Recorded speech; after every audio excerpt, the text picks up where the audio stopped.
Chapter 374. After witnessing the effect of the pulse-warming and heart-nourishing soup with his own eyes, the old man, who had been pursuing traditional Chinese medicine all his life, was full of curiosity about the formula of this traditional Chinese medicine. However, this kind of secret formula was generally never leaked, so he was too embarrassed to ask Qin Haodong. Unexpectedly, Qin Haodong took the initiative to put the formula in front of him. For a moment, he couldn't believe the facts in front of him and was not in the mood to think about anything else.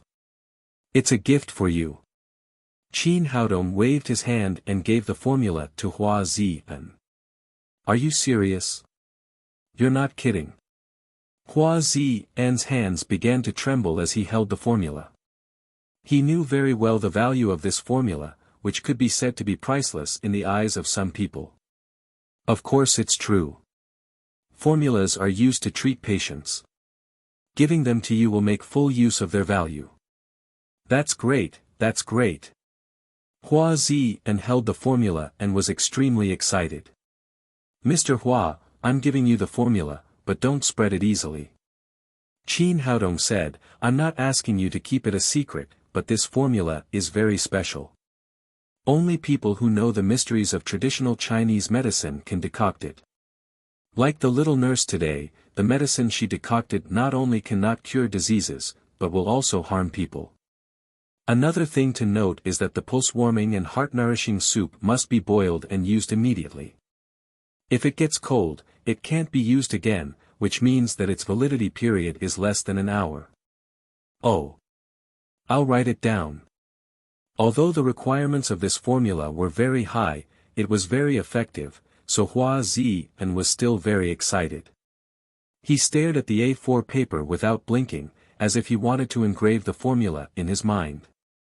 Just then, Qin Haodong's phone rang. It was Naylan Wuxia. He knew that Naylan Wuxia would definitely tell him about today's case.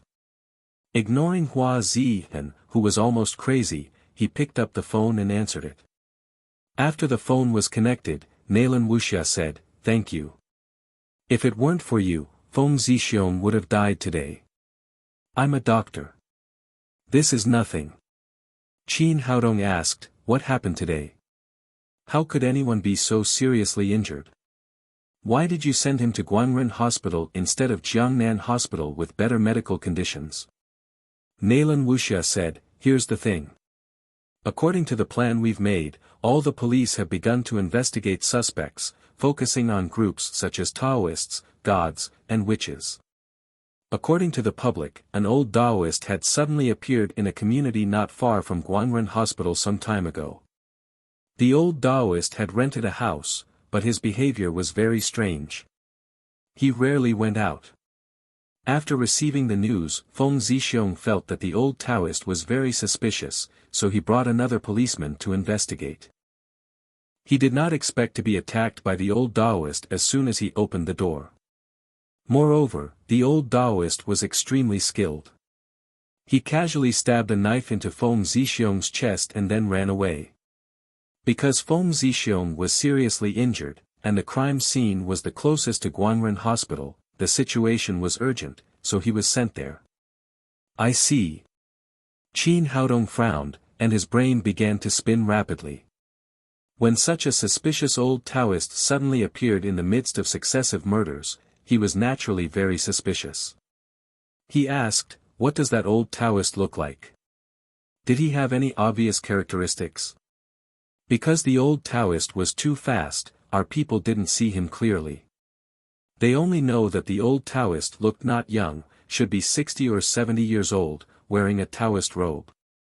Qin Haodong said, "It seems that the old Taoist is also a warrior. Inform your people to find his whereabouts again. Don't act rashly. Let's go and have a look together." "Yes. I've already passed the order." Naylan Wuxia said, "Now the old Taoist is very suspicious, but we can't confirm that he is the murderer of the murder. Maybe the murderer is someone else. How's the progress on your side? Have you found any suspicious people?" Qin Haodong said, "I checked the records of the archives of Guangren Hospital this morning. In the past month, there have been more than a dozen doctors who have inquired about information in the archives. At present, we can't further narrow the target. Half of the 3 days have passed. We have to hurry, or someone may be killed again. Nalan Wuxia said, by the way, today the experts invited by the province conducted another autopsy on the body. They came to a new conclusion. Judging from the cut marks on the body, the murderer must be left-handed. Left-handed. Qin Haodong thought of something and said, this clue is very valuable. With it, we can quickly check the dozen doctors. Whoever is left-handed is the most suspicious. Nalan Wuxia said, you must be careful. Contact us if anything happens. Don't worry. Don't worry about my safety. Qin Haodong hung up the phone. As soon as he put away the phone, Hua Zi and ran over, took the prescription of the pulse-warming and heart-nourishing soup, and asked all the questions in his mind. Qin Haodong had only respect for the old man who loved traditional Chinese medicine. He answered all of Hua Zi and's questions without reservation.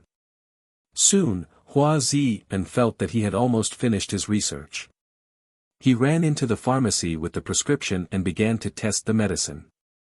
The whole traditional Chinese medicine clinic was left to Qin Haodong.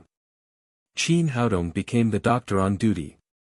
He began to think about how to check the information of the doctors obtained in the archives and see the patients who came in from time to time. But by the time he got off work, he hadn't come up with a clue. He couldn't go from one clinic to another to see if the doctors were left-handed. This would inevitably arouse other people's suspicions and maybe alert the enemy. It was time to get off work. The hospital stopped registering, but Hua Zi and was still in the pharmacy and had no intention of coming out. Qin Haodong didn't want to disturb him, so he changed his clothes and was about to leave. Just then, a woman came in. The woman was about 30 years old and had very delicate facial features.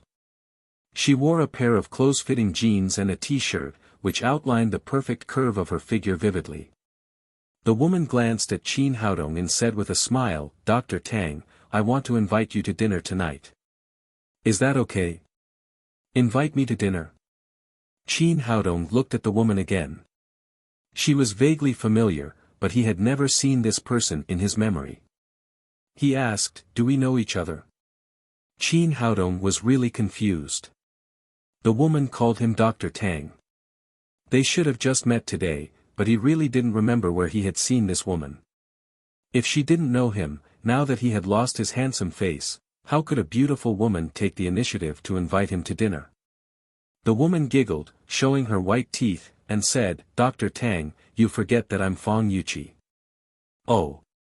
Dr. Fong. Qin Haodong understood what was going on. When he was in the operating room, Fong Yuqi was wearing a white coat, a white hat, and a big mask on her face, with only her eyes exposed.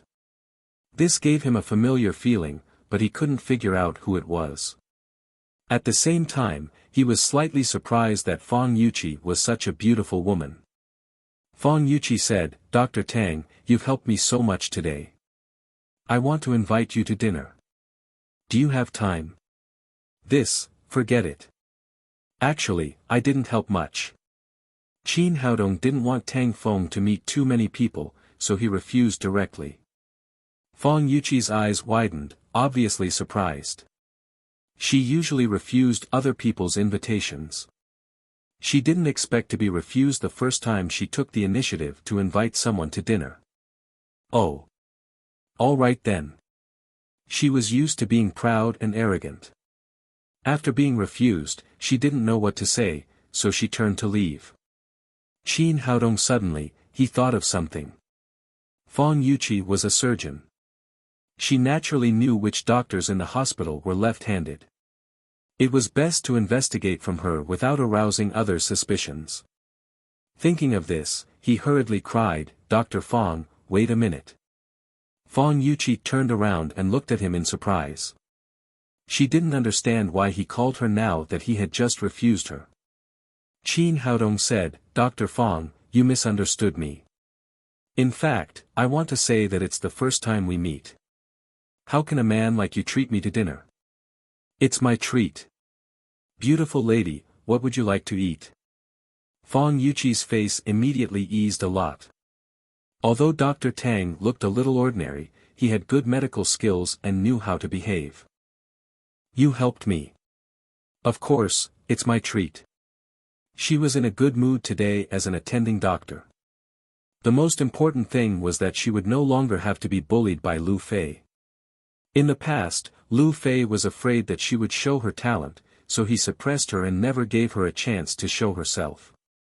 Never in her wildest dreams had she imagined that her dream would come true today, and the greatest contributor to all of this was Tang Feng before her. Well, since Dr. Fong insists, I won't stand on ceremony. Qin Haodong made two 180-degree turns in a row, which made Fong Yuqi a little uncomfortable. Then she laughed again. It seemed that Dr. Tang was an interesting person. When they went out of the hospital gate, Fong Yuqi asked, Dr. Tang, did you drive? Qin Haodong laughed and said, no, I can't afford a car as a traditional Chinese medicine practitioner. Dr. Tang is really good at joking. Who says traditional Chinese medicine practitioners have no money? I'm afraid the prescription you took out can buy countless cars. Fong Yuqi smiled, pointed to a champagne-colored Volvo next to her and said, then take my car. Qin Haodong got in the car and sat in the passenger seat. Fong Yuqi said, where are we going to eat? I don't know. I just came to Jiangnan, so I'm not familiar with the food there.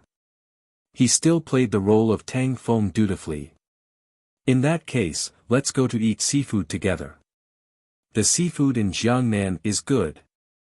Qin Haodong said, a guest should do as the host pleases. Fong Yuqi smiled and nodded, then started the car. Half an hour later, they came to a huge seafood building together. The name of this seafood building was also very special. It was called Shrimp Soldiers and Crab Generals. There were also two sculptures of shrimp soldiers and crab generals at the door, welcoming guests with charmingly naive expressions. It was midsummer, and seafood and beer were people's favorite delicacies, so the place was full of guests. When they entered the door, there were no private rooms, so they found a table in the hall and sat down. What would you like to eat, sir and madam? A waiter asked politely. Fong Yuqi said, Dr. Tang, what would you like to eat? Qin Haodong said, I've never been to such a big seafood building. Miss Fong, just order whatever you want. Fong Yuqi didn't stand on ceremony anymore. She said to the waiter, bring us 4 of your signature dishes and a bottle of red wine. Yes, madam. I'll arrange it for you right away. The waiter immediately wrote down the menu excitedly. Customers like this who didn't ask the price were definitely rich. The commission alone could make him a small profit. Chapter 375. Fong Yuqi said to Qin Haodong, Dr. Tang, is this okay? It's not good to drink beer with seafood. As doctors, we should pay more attention to our health. Let's drink some red wine. Okay, that's okay. Qin Haodong nodded. While they were ordering, a figure appeared at the door of the restaurant. It was Lu Fei, who had just lost his chief physician's hat today. What happened today made him very depressed. The general manager of this seafood restaurant was his old classmate, so he wanted to come over for a drink. He didn't expect to see Qin Haodong and Fong Yuqi as soon as he entered the door. Bastards! After seeing these two people, Lu Fei gnashed his teeth in hatred. In his opinion, these two people had robbed him of his position as chief physician and came here to celebrate. When he heard Fong Yuqi order, Lu Fei sneered. He was worried about how to teach them a lesson, and now the opportunity had come. When the waiter came back, Lu Fei waved him over. Because Lu Fei was a regular here, the waiter knew that he was the general manager's classmate. He stepped forward and said politely, Hello, Dr. Lu. Lu Fei asked, what did the guest at that table order? The waiter said, the lady didn't say. She asked me to arrange 4 signature dishes and a bottle of red wine.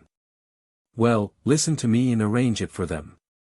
After Lu Fei finished speaking, the waiter said with a surprised look, "Dr. Lu, according to the rules, we should show the guests after arranging the dishes. We can only order if the guests agree. The dishes you mentioned are too expensive. I guess the guests won't agree. Don't show them. Just order directly." The waiter hurriedly said, "I can't do that, Dr. Lu. If the guests don't pay the bill, I can't afford it even if I sell myself." Just then, a middle-aged man in a suit came over. When he saw Lu Fei, he patted him on the shoulder and said, "Doctor, why don't you go upstairs? What are you doing here?" This man was Song Wu, the general manager of the hotel. Lu Fei took Song Wu's arm and whispered, "Do you see those two people? They have a grudge against me. Now you have to help me." He gave a brief account of how he had lost the title of chief physician this afternoon, but in his words, Fang Yuqi had become a woman who had climbed into the bed of the director, and he had become a victim. Song Wu and Lu Fei were birds of a feather. He often asked Lu Fei to do things for him. At this time, he patted his chest and said, "Brother, what do you need me to do?" "That's all you have to do," Lu Fei told him what he had told the waiter. After hearing this, Song Wu said with embarrassment, "Brother, is this okay? The things you mentioned add up to 300,000 to 400,000. What if they can't pay the bill? What should I do? I'm just the general manager of the hotel, not the boss. If that's the case, I'll be laid off. I still have a family to support." "Don't worry. That woman has just become the chief surgeon. I'll go with you to collect the debt later. She definitely won't make a big deal out of this. Otherwise, the whole hospital will know that she came here to eat and dash after becoming the chief surgeon. Besides, her family background is very good. She doesn't lack money, so she will definitely pay the bill." Will this work?" Song Wu was still a little worried. "Why not? This will not only make them bleed, help me vent my anger, but also help you make a large commission." "What a good thing," Lu Fei said, taking out a golden bank card from his pocket. "I have 500,000 in this card. If they don't pay, I'll pay for it. Is that okay?" Song Wu immediately smiled and said, "Brother, if you say so, then I have a plan. I'll go and arrange it now." Lu Fei looked back at Qin Haodong and Fang Yuqi with a sneer. "How dare you fight against me? I'll make you bleed first." At the table, Qin Haodong and Fang Yuqi were talking happily. Qin Haodong came with a purpose. He asked, "Dr. Fang, where did you graduate from? How many years have you been in Guanren Hospital?" Fang Yuqi said, "I'm a doctor of medicine who came back from studying in M country. As of this summer, I've been in Guanren Hospital for 3 years. A doctor of medicine from M country should be very popular in Huaxia. Why did you come to Guanren Hospital? Didn't you consider a large public hospital like Jiangnan Hospital?" "When I came back, I also received an invitation from a public hospital, but I felt that the interpersonal relationships in public hospitals were too complicated. There were many other factors besides medical skills, so I chose Guanren Hospital." Fang Yuqi smiled bitterly. "Later, I learned that seniority and interpersonal relationships are the national conditions of Huaxia. This situation exists in both public and private hospitals, so I've been Lu Fei's assistant for 3 years. Qin Haodong nodded and said, "In terms of salary, private hospitals should be a little better than public hospitals, right?" Fang Yuqi said, "Not bad. My annual salary is 300,000, which is a lot compared to ordinary people. But people who study medicine pay a lot. My classmates are already mothers of 2 children, and I'm still an old girl who can't get married." Qin Haodong laughed and said, "In fact, it's not your fault. You're too good. You have a high education and are beautiful. Ordinary people really can't muster up the courage to pursue you.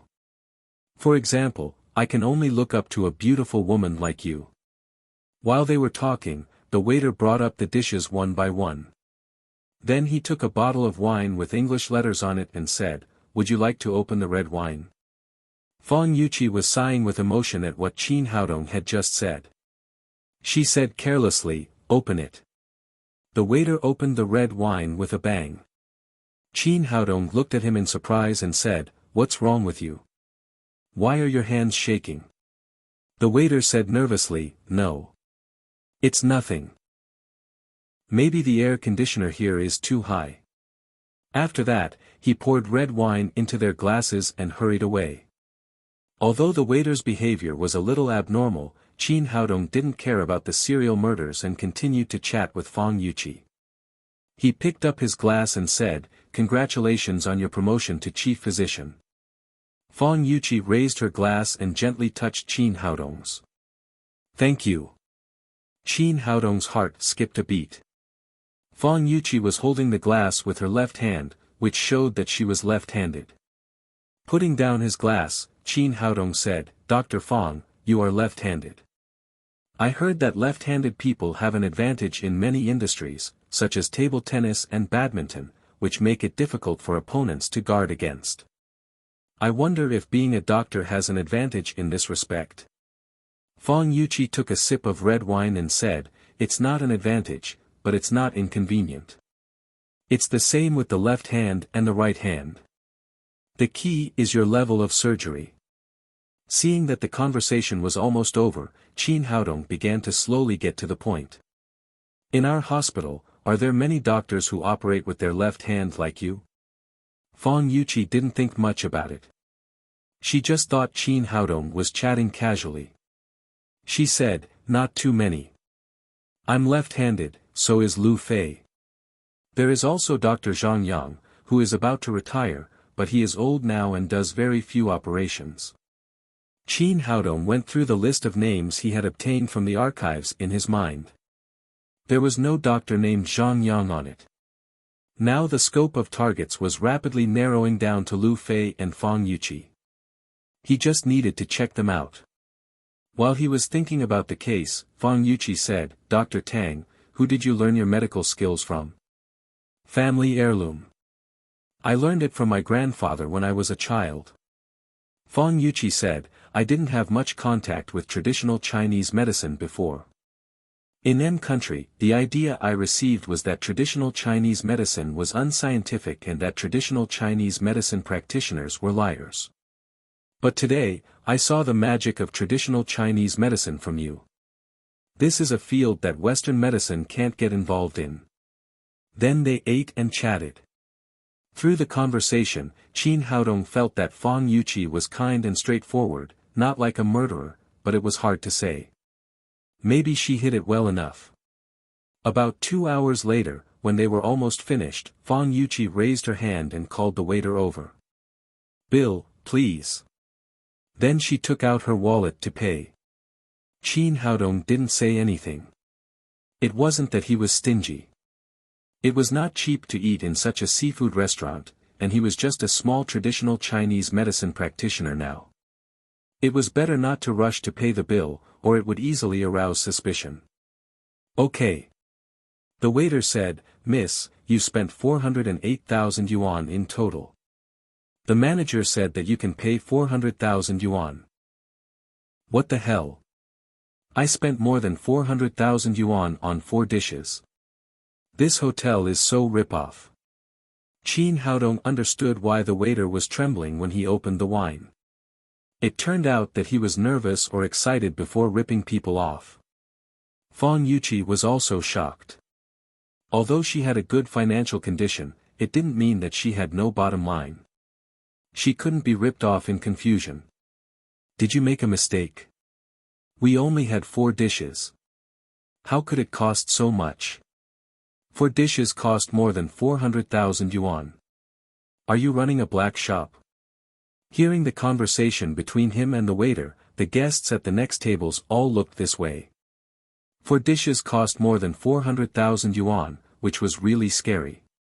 The waiter took the menu and said, Miss, we are not a black shop. The prices are clearly marked. Look, what you have eaten is the most valuable thing in our shop. Seeing that Fong Yuqi ignored his bill, the waiter read it directly, what you have eaten is crocodile tail stew, 28,000 yuan per dish, wild yellow croaker, 16,000 yuan per caddy, yours is 3 caddies and 2 tails. This bottle of red wine is 15-year-old gold Romani Conti, 200,000 yuan per bottle, a total of 408,000 yuan. Our goods are genuine. Even if you sue us to the Bureau of Commodity Prices, we won't be afraid.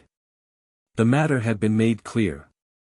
On the contrary, the waiter was confident. If the business was done, he would also get a good commission. Fang Yuqi said with a cold face, I just asked you to arrange 4 signature dishes. Are these the signature dishes of your hotel? How many people in Jiangnan City can afford to eat such dishes? Besides, shouldn't you let me have a look before you place the order? Shouldn't you ask for my opinion in advance before you spend 400,000 yuan? The others also talked about it. Yes, why don't you tell people in advance when you sell such expensive things? This is a disguised ripoff. It's a fraud. 400,000 yuan for a meal is enough for an ordinary person to eat for a lifetime. The waiter was already mentally prepared. He put on a helpless face and said, Miss, you asked me to arrange the dishes. I have already asked for your opinion before opening the wine. You asked me to open it. Don't tell me you don't have money to pay the bill and want to dine and dash. Who wants to dine and dash?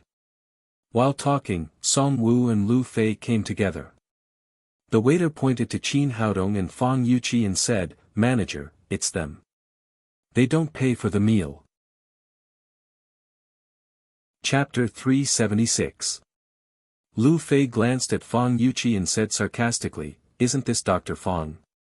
How did you learn to dine and dash as soon as you were promoted to director of surgery? It's you. What are you doing here? Fang Yuqi was still a little surprised that Lu Fei would show up at this time. When Qin Haodong saw Lu Fei appear with the people from the hotel, he knew that today's incident must have been caused by this guy. Lu Fei said with a sinister smile, Of course I'm here to eat. I didn't expect to see Director Fang dine and dash. What a surprise. Song Wu stepped forward and said, Madam, I'm the general manager of the seafood restaurant. Please pay the bill. Fang Yuqi said, I can't pay for this. Your service is not transparent at all. The meal cost 400,000 yuan, and you didn't ask for our permission before you served it. Song Wu sneered and said, Miss, you arranged the dishes, and you agreed to open the wine. If you are dissatisfied, you can complain, but now you have to pay the bill. Fang Yuqi blushed and said, I did ask the waiter to arrange the dishes, but you should have told me when you arranged such expensive dishes, right? And the bottle of wine just asked me if I could open it. It didn't tell me its price at all. Lu Fei said with a smile, Director Fang, it's natural to pay for the meal. You've just become a director, and you're eating and dashing here. If your colleagues in the hospital know tomorrow, it will have a bad influence on you. At this time, Fang Yuqi also realized the seriousness of the problem. If this matter got out, everyone would think that she didn't pay for the meal, and no one would listen to her explanation. Anyway, she was a woman, and she had just been promoted. This would be a devastating blow to her reputation. As if reading her mind, Song Wu said, Madam, pay the bill quickly, or I'll call the police. 400,000 yuan is enough for the police to file a case. This once again hit the nail on the head of Fang Yuqi.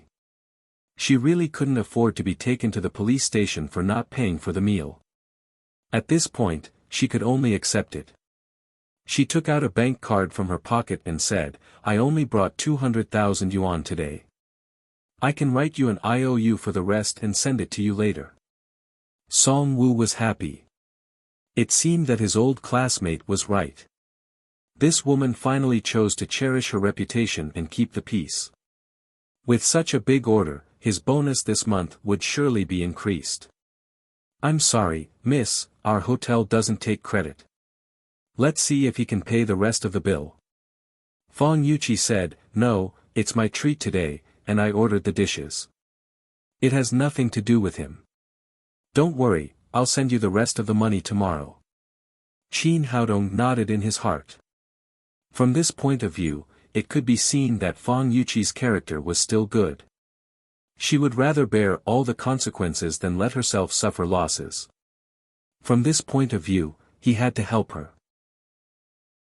Why did his attitude suddenly change 180 degrees and he began to please the other party?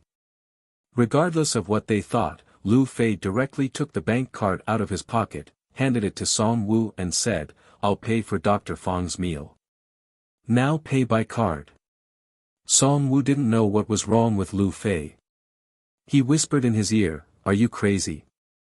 This is 400,000 yuan. It's not a small amount." Lu Fei said carelessly, "Dr. Fang helped me save face today. She's like a second parent to me.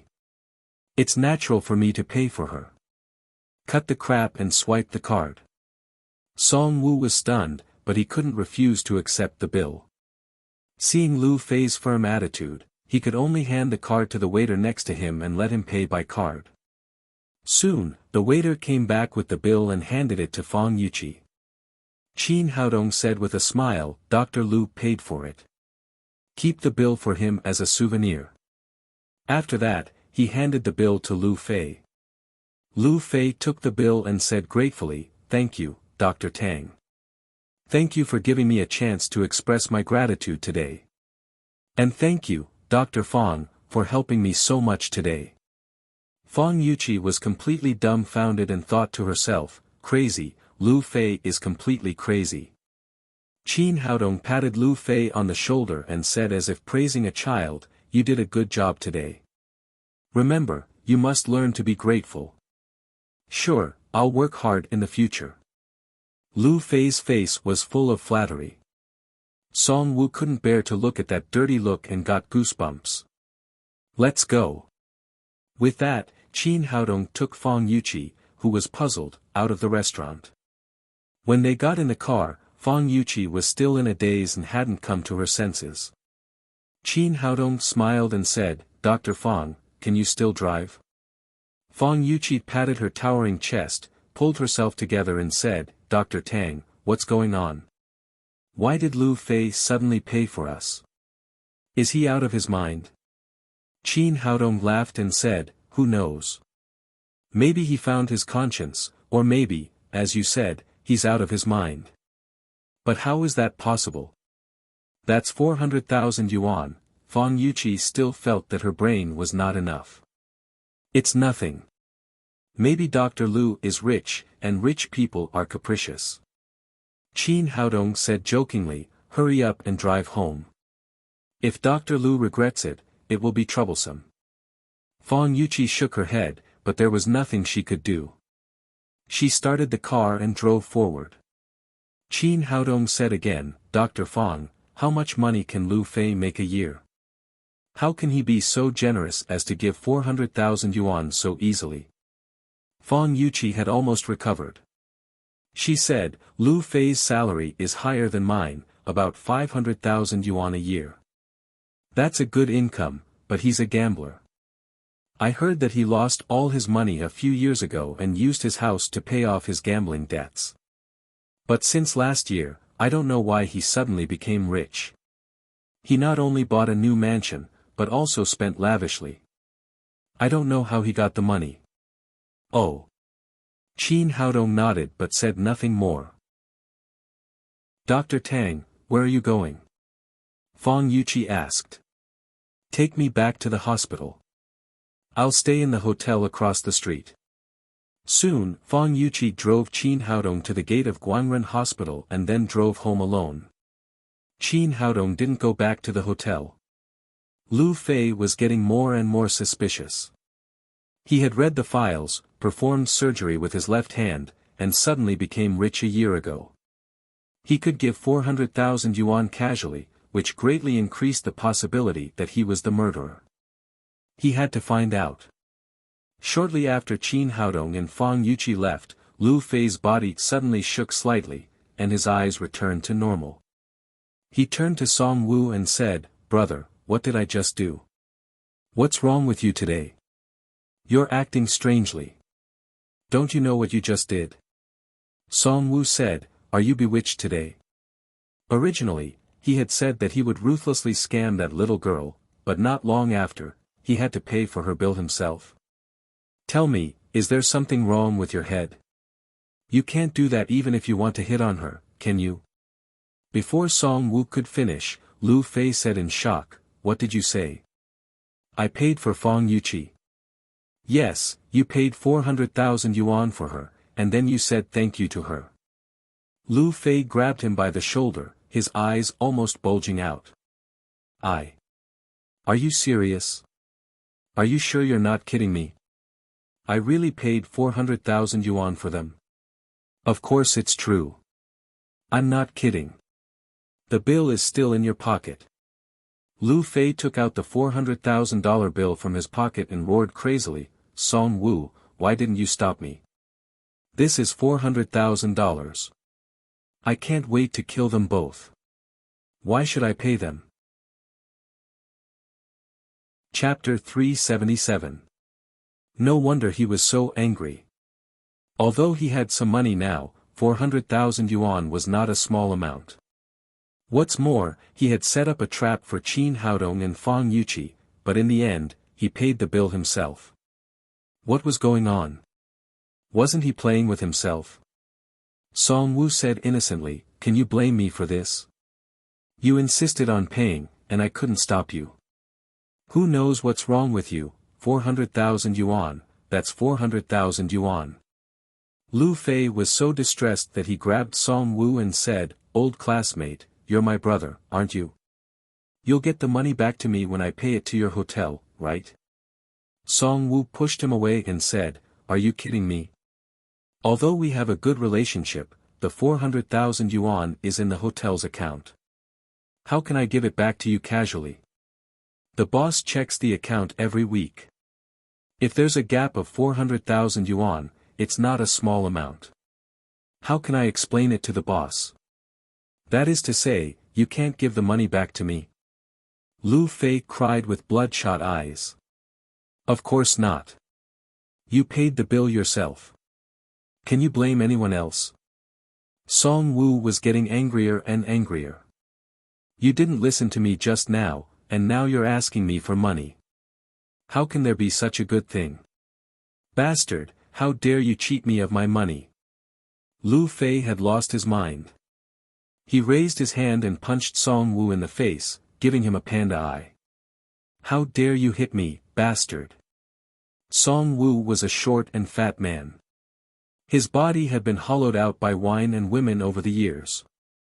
He was no match for Lu Fei, but he had a large number of security guards. Come on, throw this bastard out of here. Although the security guards didn't know why the manager had suddenly quarreled with Lu Fei, they didn't hesitate when they heard the order.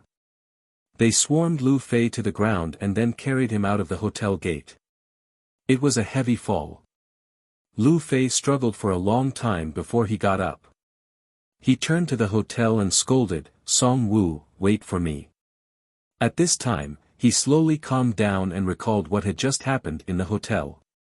Why did he suddenly lose his mind? Why did he rush to pay for Fang Yuqi? Could it be that he was really possessed? Just as he was thinking about this, the phone in his pocket suddenly rang. He took out his phone and glanced at the phone number on it. His expression changed slightly, and then he pressed the answer button. A deep voice came from the other side of the phone. Old place, hurry over. There's a big deal to be done. Lu Fei said, can't we do it another day? I have something on my hands today. First, he lost his position as the director. Then, he lost 400,000 yuan. Then, he was taught a lesson by the hotel's security. He was in a terrible mood. Absolutely not. You must come here immediately. I don't know what's wrong with the police these days. They've almost turned the whole Jiangnan city upside down. Once they find out our secrets, not only will I be finished, but you will also be in trouble.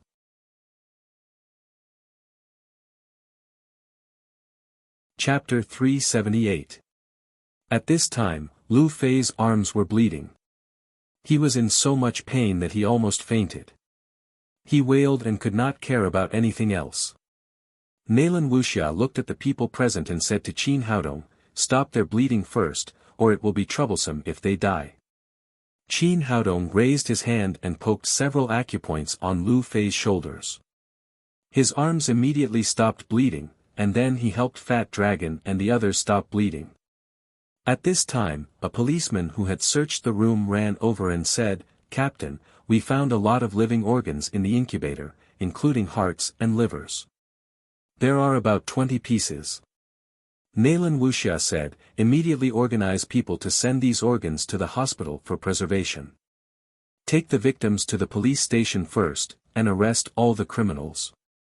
He pointed to Fat Dragon and said, "This is the chief criminal. He and Lu Fei stay and ask about it." Nalan Wuxia nodded and arranged for all the thugs under Fat Dragon to be taken away. Only Fat Dragon and Lu Fei were left in the room. Time was urgent, so Qin Haodong did not talk nonsense with them.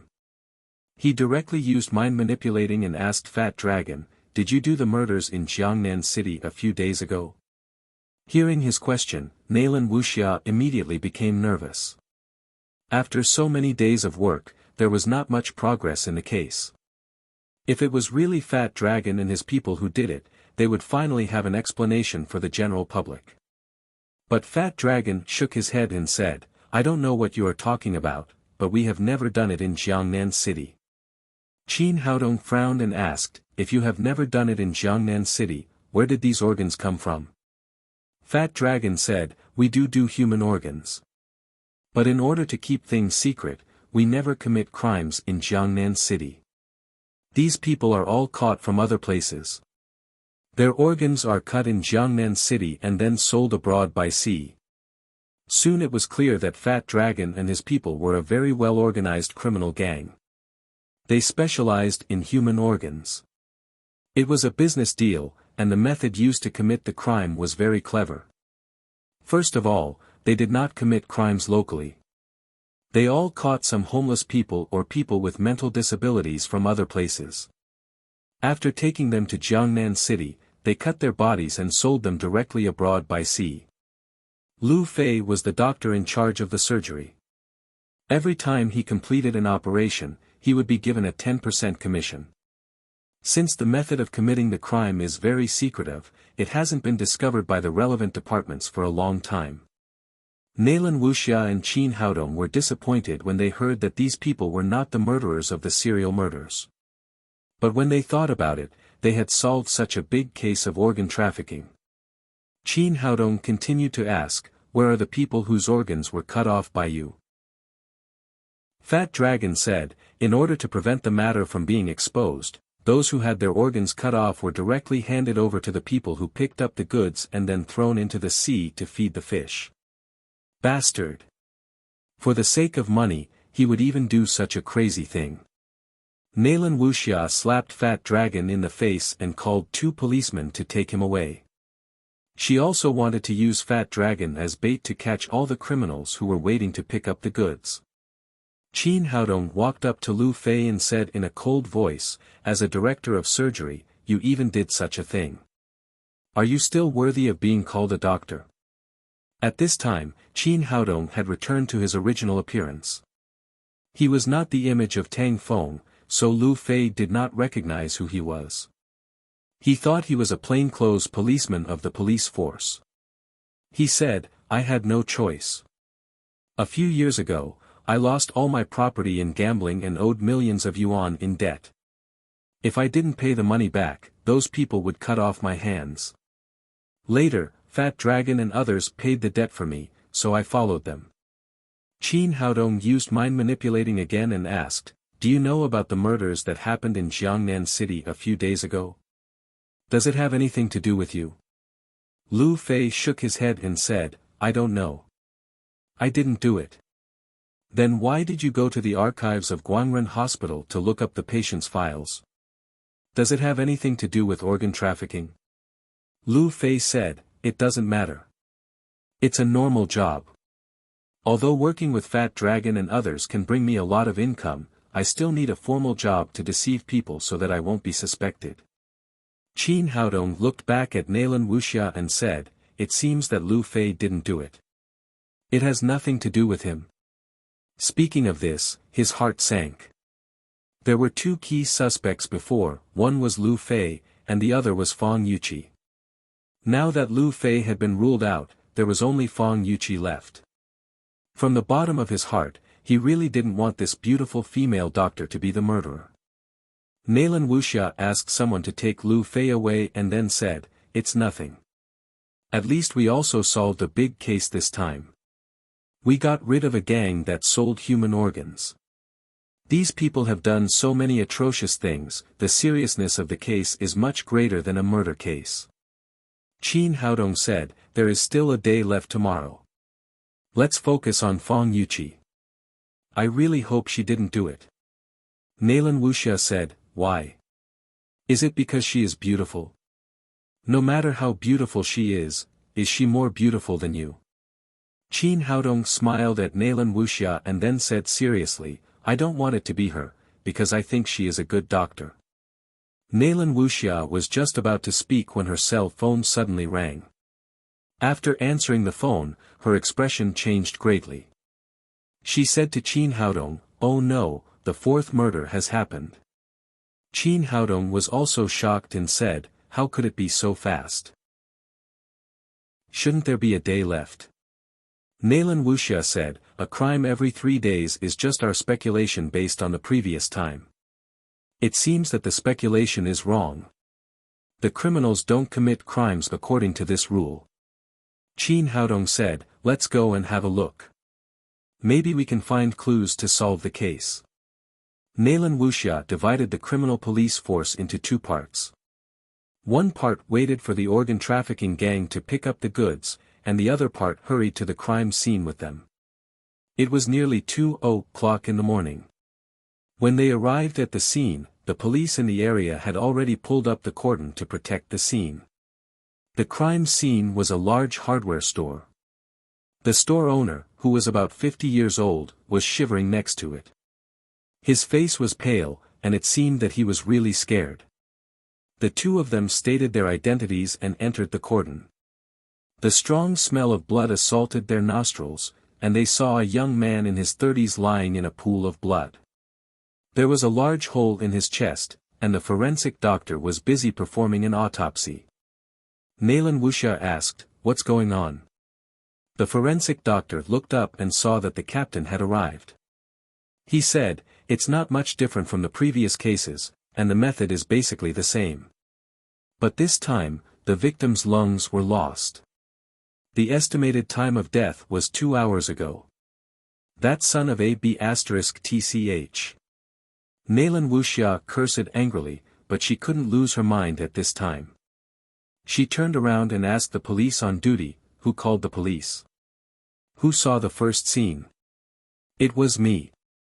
The store owner walked over, trembling.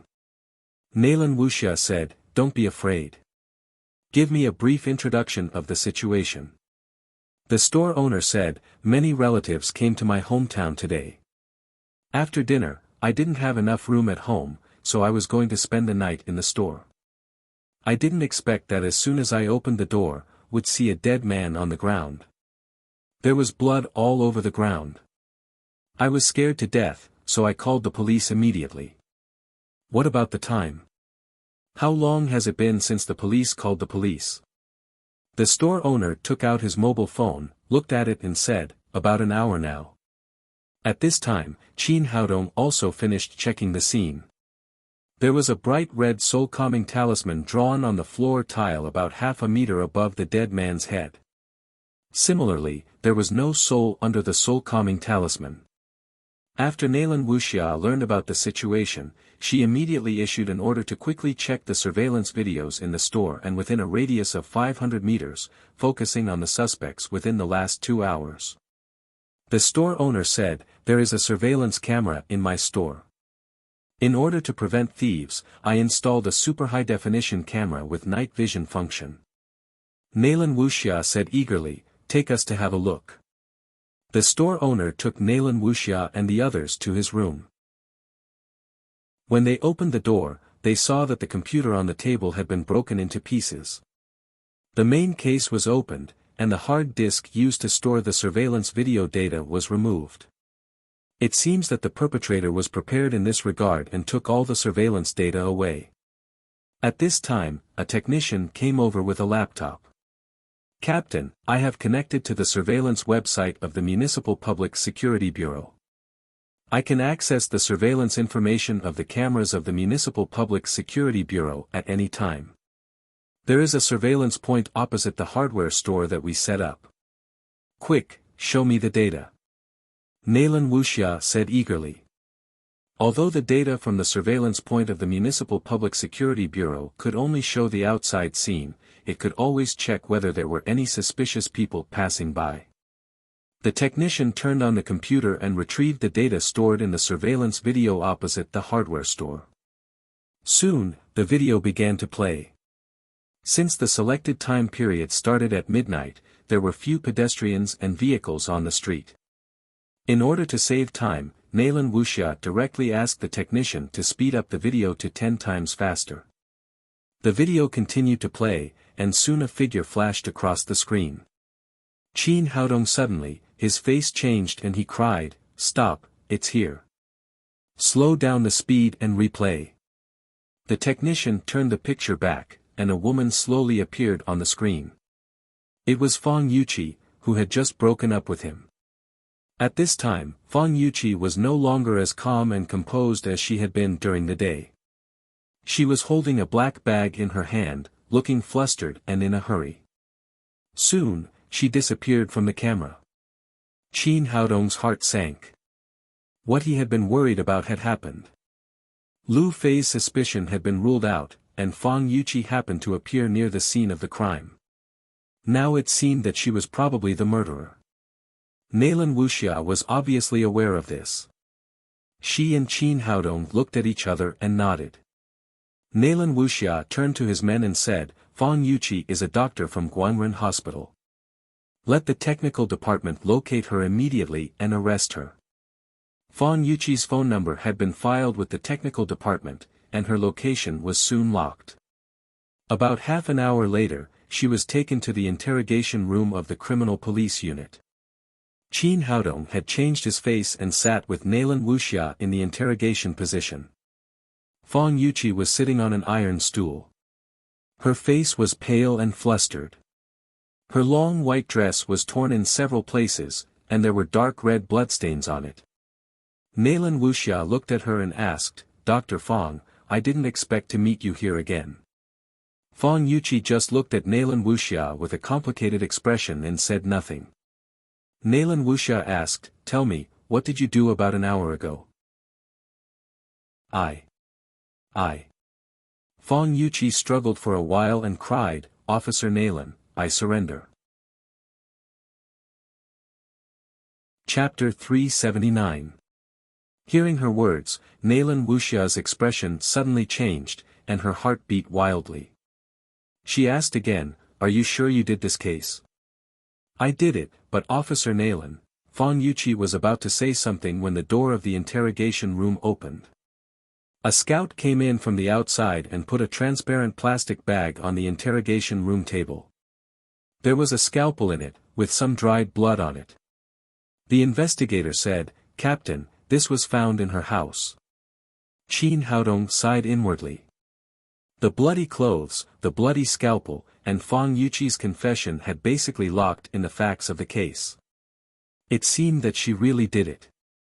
Of the two surgical directors of Guangren Hospital, Lu Fei went astray because of gambling, and Fang Yuqi killed people for unknown reasons. Nalan Wuxia lifted the plastic bag and asked, "Is this yours?" Fang Yuqi nodded. "It's mine."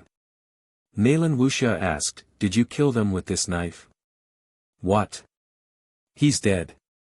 Fang Yuqi panicked again and cried, "Impossible, it's impossible, he can't be dead." Nalan Wuxia said angrily, "What are you talking about? His lungs have been removed by you. How could he not die? Tell me, where did you put the lungs that you removed from the deceased?" Fang Yuqi said in astonishment, "Officer, what are you talking about? What removal? What lungs? I only made 2 cuts on his arm. How could he die? 2 cuts on the arm, what nonsense are you talking about? Nalan Wuxia snapped, Fang Yuqi, you've been caught red-handed. The evidence is sufficient. You still have the blood of the deceased on you. You can't deny it even if you want to. Confess your crime. Fang Yuqi said anxiously, I can confess and fight for leniency, but I really didn't remove his lungs. I just made 2 cuts on his arms. Nalan Wuxia still wanted to say something, but Qin Haodong had already realized that something was wrong. He said, let me ask. He turned to look at Fang Yuqi and asked with mind manipulating, did you do the murder in the hardware store? Fang Yuqi said, what murder? I don't know. I really didn't kill anyone. Then why did you go to the hardware store at midnight? Fang Yuqi said, I went to dinner with my friends tonight and went home to watch TV for a while. I wanted to take a bath and go to bed, but I suddenly found that I was on my period and the sanitary pads at home were all used up. I had to go out to buy sanitary pads. I passed by a hardware store at that time. Qin Haodong asked, why didn't you drive when you came out alone at night? Aren't you afraid of danger? Fang Yuqi said, there was a convenience store not far from my house, so I didn't drive. I wanted to buy something and go home, but it was too late and the store was closed. I know there's a 24-hour convenience store near the hardware store, so I went there to buy some pads. I didn't think it was too far, so I didn't go back to get my car. In just a short time, her fatigue had been swept away, and she had regained her energy. You can do it for a lifetime, but my fee is very expensive. Qin Haodong said with a smile. How expensive can it be? Is it enough to marry me? Nalan Wuxia said as she stretched her neck and looked up at Qin Haodong. Under this unique posture, the 2 peaks on her chest looked unusually high. Her neckline was exposed. Well. Who do you think the murderer of this case is? Qin Haodong quickly changed the subject. Faced with the feelings of so many girls, he didn't know how to deal with it. Sometimes he fantasized that it would be great if he were in the cultivation world, where he could marry as many girls as he wanted. Unfortunately, this was Huaxia, where monogamy was practiced.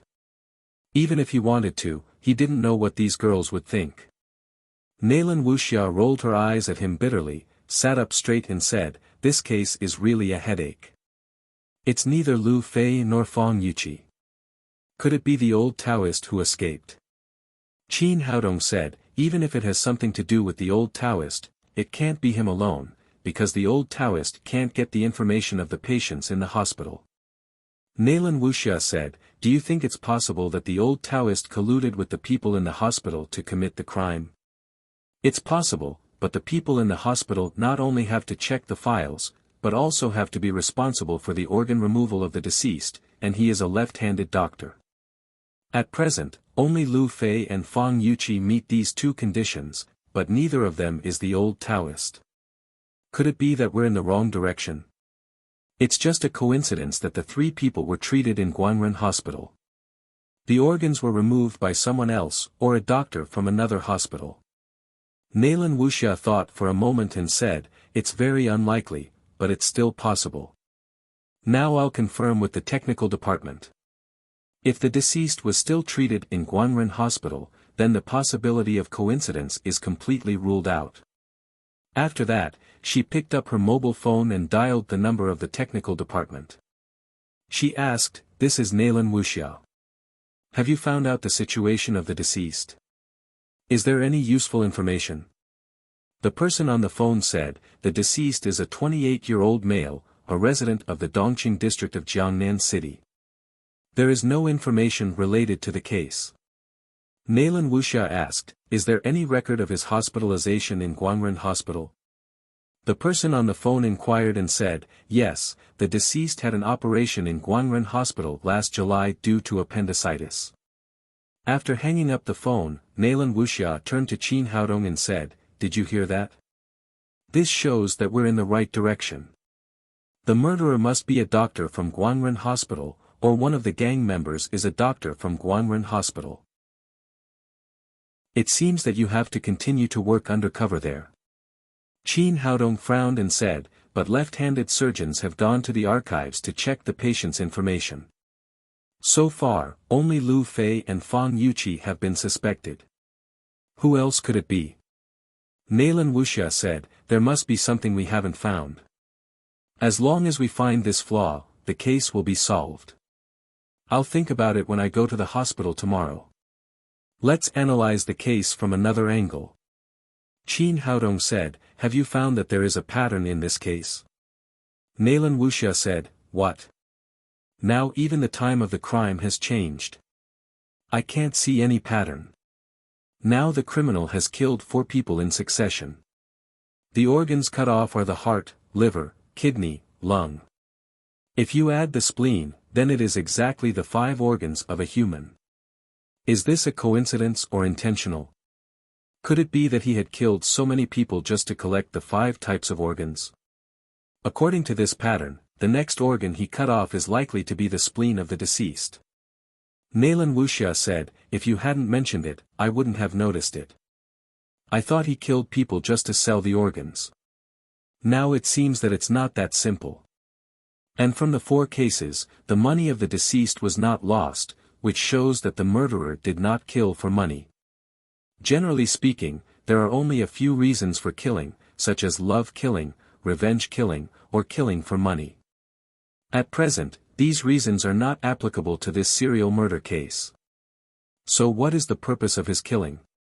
Is it just because he is psychopathic and thinks it's fun to kill? Qin Haodong shook his head and said, that's impossible.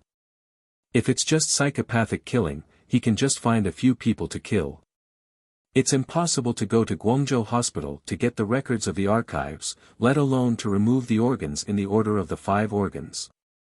At first glance, collecting the 5 organs is the purpose of the murderer.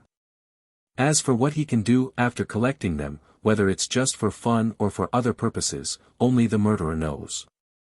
Nalan Wuxia said, from this, it is very likely that the spleen of the next victim will be removed, but this is not very useful for solving the case. If we can know where he committed the crime, or who he is going to kill, it will be good. After listening to her, Qin Haodong's heart suddenly moved, as if he had touched something, but he could not be sure for a while. Read literature. 88,106. Chapter 380. Qin Haodong thought for a long time, but still couldn't find the key to the problem. Seeing that he was silent, Nalan Wuxia asked, what are you thinking about? Qin Haodong said, I seem to have figured out the key to the problem, but I can't penetrate it. Nalan Wuxia said, solving a case also depends on luck. Go back and have a rest. Continue to work undercover in Guanren Hospital tomorrow. I think the key is still there. Qin Haodong nodded, disguised as Tang Feng again, and returned to the hotel where he lived. The next day, Qin Haodong came to Guanren Hospital to work and found that there were 2 more nurses here. It seemed that the hospital had redivided the traditional Chinese medicine department. Hua Ziyan was full of smiles. When he saw Qin Haodong, he said, little brother, I'll leave it to you today. I have something to do. I used to be the only doctor in the whole department, and I had to stay in the hospital all day. Now, finally, someone can see patients for me. I'm going to see my grandson. He was telling the truth. He used to be the only doctor in the traditional Chinese medicine department. In order not to let the department close, he had to stay here every day. After that, the old man packed up and left without waiting for Qin Haodong's consent. Looking at Hua Ziyan's back, Qin Haodong was amused. He had been in the hospital for too long. He would give the old man a few days off. He made himself a pot of tea, sat in front of the booth, and waited for the patients to come. But the patients didn't come. 7 or 8 people in white coats came. Some of them had gloomy faces, some raised their chins, and some had sinister smiles. In short, they seem to have bad intentions. Qin Haodong picked up the teacup and took a sip. He looked at these people and said, "Are you here to see a doctor? If you want to see a doctor, you have to register first." "What illness?" "We are doctors," Wang Yao said. A stout middle-aged doctor said, "Besides, traditional Chinese medicine is a trick. We won't come to see a traditional Chinese medicine doctor even if we want to see a doctor." Qin Haodong frowned slightly. He was sure that these people were looking for trouble. "This is the traditional Chinese medicine department. What are you doing here instead of seeing a doctor?" The short and fat man said, "Let me introduce you first. This is Director Zhang from the Dermatology Department, Director Li from the Respiratory Department, Director Zhao from the Digestive Department, and Director Zhou from the Andrology Department. I am Director Dong Kai from the Colorectal Department." Dong Kai was full of arrogance when he spoke. He raised his chin as if they were all medical experts high above and Qin Haodong should look up to them. After he finished the introduction, Qin Haodong's expression changed, showing a look of understanding.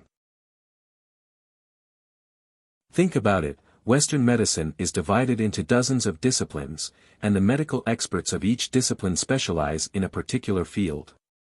As for traditional Chinese medicine, there are no divisions at all. Think about how much energy a person has, how can he cure all kinds of diseases? This is the legendary saying, biting off more than one can chew, big but not refined. Director Li then said, in addition, Western medicine has countless scientific instruments as the foundation. We can do all kinds of examinations for patients and achieve accurate diagnosis and treatment. Traditional Chinese medicine, which of the legendary looking, listening, questioning and feeling the pulse can stand up to scrutiny? To put it bluntly, they are all tricks to deceive people. You're still shouting about meridians and qi all day long. Can't you do something real? It's completely pseudoscience. If you have the ability, show me a meridian or dissect an acupoint. It's a big joke that grass roots and bark can cure diseases. Now developed countries in Europe and the United States have banned traditional Chinese medicine. You're still here to fool the people of Wuxia. Where's your conscience? These people surrounded Qin Haodong and criticized traditional Chinese medicine one after another, as if they represented science and justice. Looking at these clown-like faces, Qin Haodong suddenly lost interest. He had nothing to say to these people who didn't understand traditional Chinese medicine at all. When these people were almost done, he said lightly, "Are you finished? If you are, please go out." These people talked for a long time, but Qin Haodong didn't respond at all. It was as if he had punched the air with all his strength. At this moment, a middle-aged man in his 50s appeared in front of the consulting room. He was a little confused when he saw the room full of white coats. He asked doubtfully, "Is the consulting room of traditional Chinese medicine here? I want to see a doctor." Two young nurses had been standing silently by the side. They didn't dare to participate in this kind of fight between doctors. Seeing the patient, they stepped forward and said, "Yes, this is the consulting room of traditional Chinese medicine. Please go inside." The middle-aged man stepped into the room, but before he came to Qin Haodong's desk, Dong Kai stopped him and said, "What's wrong with you?" "My stomach doesn't feel well. I haven't eaten for several days," the middle-aged man said, pressing his stomach. Dong Kai said, "Stomach disease is not a trivial matter. I advise you to go through a scientific examination. Western medicine is much better than traditional Chinese medicine in this regard. Director Zhao of the Department of Digestive Medicine happens to be here. He is an expert in treating stomach disease in our hospital. You can ask him to take a look at you." The middle-aged man said hesitantly, "But I'm here to see a traditional Chinese medicine doctor." Director Zhao came over and said, "Brother, you have to believe in science. How can you see a traditional Chinese medicine doctor for stomach disease? Do you think someone can find your problem just by touching your wrist? Just a few simple pricks of needles can cure your stomach problem. Or do you think the smelly and bitter traditional Chinese medicine soup is more enjoyable to drink? I'm responsible to tell you that stomach disease must go through a systematic examination to see if there is a tumor in your stomach, whether there is cancer, whether there is inflammation, and what kind of disease it is. Only in this way can you be treated systematically and fundamentally cured. Oh. All right then. The middle-aged man nodded as if he was frightened by Director Zhao's words. Tell me about your symptoms. The middle-aged man said, I just have a stomachache. I feel that my stomach is turning upside down. I have no appetite and can't eat anything. Director Zhao said, is the pain more intense within an hour after the meal, and then it gradually subsides? The middle-aged man nodded and said, yes, that's it. I can basically determine that you have a gastric ulcer now. Go to the Department of Digestive Medicine for a systematic examination to rule out other possibilities. Then I'll decide on a treatment plan for you when I go back. Okay, thank you, doctor. The middle-aged man turned around and left the traditional Chinese medicine consulting room, walking in the direction of the Department of Digestive Medicine. Dong Kai looked at Qin Haodong proudly and said, see? People's eyes are bright. The patient's final choice is science. He had thought that the young man in front of him would be angry because he had robbed the patient of the traditional Chinese medicine consulting room, but he was still calm and had no reaction. They didn't know that in Qin Haodong's eyes, treatment was also a kind of fate. The man just chose Western medicine and missed the opportunity to let Emperor Greenwood treat him. It could only be the man's loss. There was nothing to be angry about. Just when these experts felt a little at a loss, another young man in his 30s appeared in front of the consulting room. After entering the door, the young man glanced at these white coats and said, Doctor, I'm a computer programmer. Recently, my cervical spondylosis has become more and more serious. I feel dizzy and nauseous. Who can help me? Director's son of the orthopedics department came forward and said, Young man, since you are a computer programmer, you should know science. How can you see a traditional Chinese medicine doctor when you are sick? You should see a Western medicine doctor. The young man was slightly stunned. It was the first time that he had seen such a doctor. He said, I heard that the massage of traditional Chinese medicine is very effective in relieving cervical spondylosis, so I came to have a look. There is no scientific basis for this statement. I tell you, the cervical vertebra is a dense area of nerves. Don't massage it casually. If you meet an unreliable doctor, it will sometimes lead to aggravation of the condition and even lifelong paralysis. Then he pointed to Qin Haodong and said, he is the doctor in charge of the traditional Chinese medicine consulting room. He just came to the hospital the day before yesterday. He is 30 years old this year. Do you dare to let him massage you? I. The young man glanced at Qin Haodong and felt that he was younger than him. He suddenly lost his confidence and said, well, I'd better see a Western medicine doctor. After that, he left the traditional Chinese medicine consulting room again. After persuading the patient to leave, Director Sun turned his head to look at Qin Haodong, thinking that this should be some kind of response. However, Qin Haodong was not angry. On the contrary, there was a faint smile on his face. He picked up the teacup and took a sip. Then he said with a smile, thank you, great experts and directors, for coming here to help me treat the patient. I'm a little embarrassed that I don't work for the hospital's salary. To download the latest TXT ebook of this book, please click Reading on the mobile phone. Post a book review. For the convenience of reading next time, you can click Collect below to record this time. Chapter 380. You can see it next time when you open the bookshelf. Please recommend this book to your friends, QQ, blog, WeChat, etc. Thank you for your support. Chapter 381. These people looked at each other and were surprised by Qin Haodong's reaction. They had discussed it before they came today.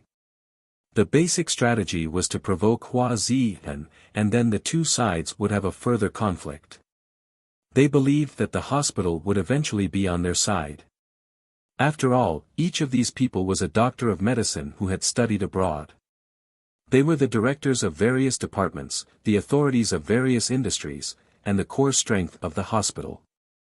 It was because of this confidence that they looked down on traditional Chinese medicine and wanted to push it out of Guangren Hospital. But now the situation had changed. The hot-tempered old man Hua was not here, and this young man was even calmer than the old man. He did not respond to their continuous provocations. If 2 couldn't do it, then 3. If 3 couldn't do it, then 4. Let's see how long you can hold on. These people decided to continue the game so that Qin Haodong would have no patience to see. Let's see how long he could hold on. At this time, another patient in his 60s appeared in front of the door. "Doctor, I have a headache. Who can help me?" Dong Kai immediately greeted him and cried, "Headache? Why don't you go to see a doctor of Western medicine? Why are you in the traditional Chinese medicine clinic?" I believe in traditional Chinese medicine. I think traditional Chinese medicine can cure the root cause. The old man said. "Old man, you are really muddle-headed. Traditional Chinese medicine can cure the root cause. It's all used to deceive people." Dong Kai said with saliva flying. "Headache? What's the use of traditional Chinese medicine? Have you heard of Hua Tuo? He is a legendary doctor of traditional Chinese medicine, but even he couldn't cure Chow Chow's headache. Do you think traditional Chinese medicine can cure your headache?" The old man hesitated. He felt that Dong Kai's words seemed to make sense. Go to the neurology department. Headache is not a trivial matter. If there is a brain tumor, it will be troublesome. Find it early and treat it early. Dong Kai directly pushed the old man out of the traditional Chinese medicine clinic. He turned around and looked at Qin Haodong proudly. But Qin Haodong did not even look at him and was still leisurely drinking his tea. What the hell, what kind of person is he? He's really useless. Why doesn't he get angry? Dong Kai was surprised and looked at Qin Haodong with disdain. Not only him, but also the 2 nurses next to him looked at Qin Haodong with disdain. They felt that the young doctor in front of them was so cowardly that he didn't even dare to let out a fart when Qin Haodong was riding on his neck. "Doctor, please take a look at my son. What's wrong with him?" As they spoke, an old woman in her 50s or 60s walked in with a young man in his 20s. Both of them were dressed in shabby clothes and seemed to be poor people at the bottom of society. Dong Kai came over again and asked, "What happened to your son? Where do you feel uncomfortable?" The old lady said, "I don't know why my son suddenly got a serious skin disease since the day before yesterday. His entire lower body is black and blue." Dong Kai repeated the same trick and said, "You should see Western medicine for skin diseases. Western medicine is more professional and scientific in this regard. Chinese medicine is not reliable at all. Director Zhang of the dermatology department of our hospital is here. Now I'll ask him to take a look at you." As he spoke, he turned around and pulled Director Zhang over. Unexpectedly, when the old woman saw Director Zhang, she said, "My son went to see him yesterday. He asked my son to do a blood test and a urine test. After a round of tests, he didn't find anything wrong with him. The cost was more than 1,000 yuan, which is half of my son's salary." At this time, Director Zhang also recognized the old lady and her son. He said awkwardly, "Sister, you can't blame me. Your son doesn't just have a skin disease. There should be other diseases. But don't worry. Experts from all departments of our hospital are here today. We can give your son a joint consultation. We will definitely find the cause." Dong Kai followed and said, "Yes, expert consultation. This has always been the advantage of our Western medicine. Everyone, come and see what disease this young man has." After he finished speaking, the experts gathered in a circle and surrounded the young man in the middle. They said, Take off your pants and let us see what's wrong with you. Since so many experts were here to treat her son, the old lady immediately said excitedly, "Yes, son. There's nothing to be embarrassed about. Let the doctors have a look." The young man hesitated for a moment and finally took off his pants. They saw that everything below his belly button had turned black and blue. Even his second master was not spared. The color had spread to his ankles. Looking at this situation, everyone frowned. "Young man, does your skin hurt?" "No." "Is it itchy?" "Is it numb?" "No." The experts asked a few questions in succession. The young man's skin looked very scary, but it did not hurt, itch or numb. Although they were all experts, none of them had seen such symptoms. Seeing the serious expressions on the faces of these doctors, the old lady hurriedly asked, "Doctors, what's wrong with my son?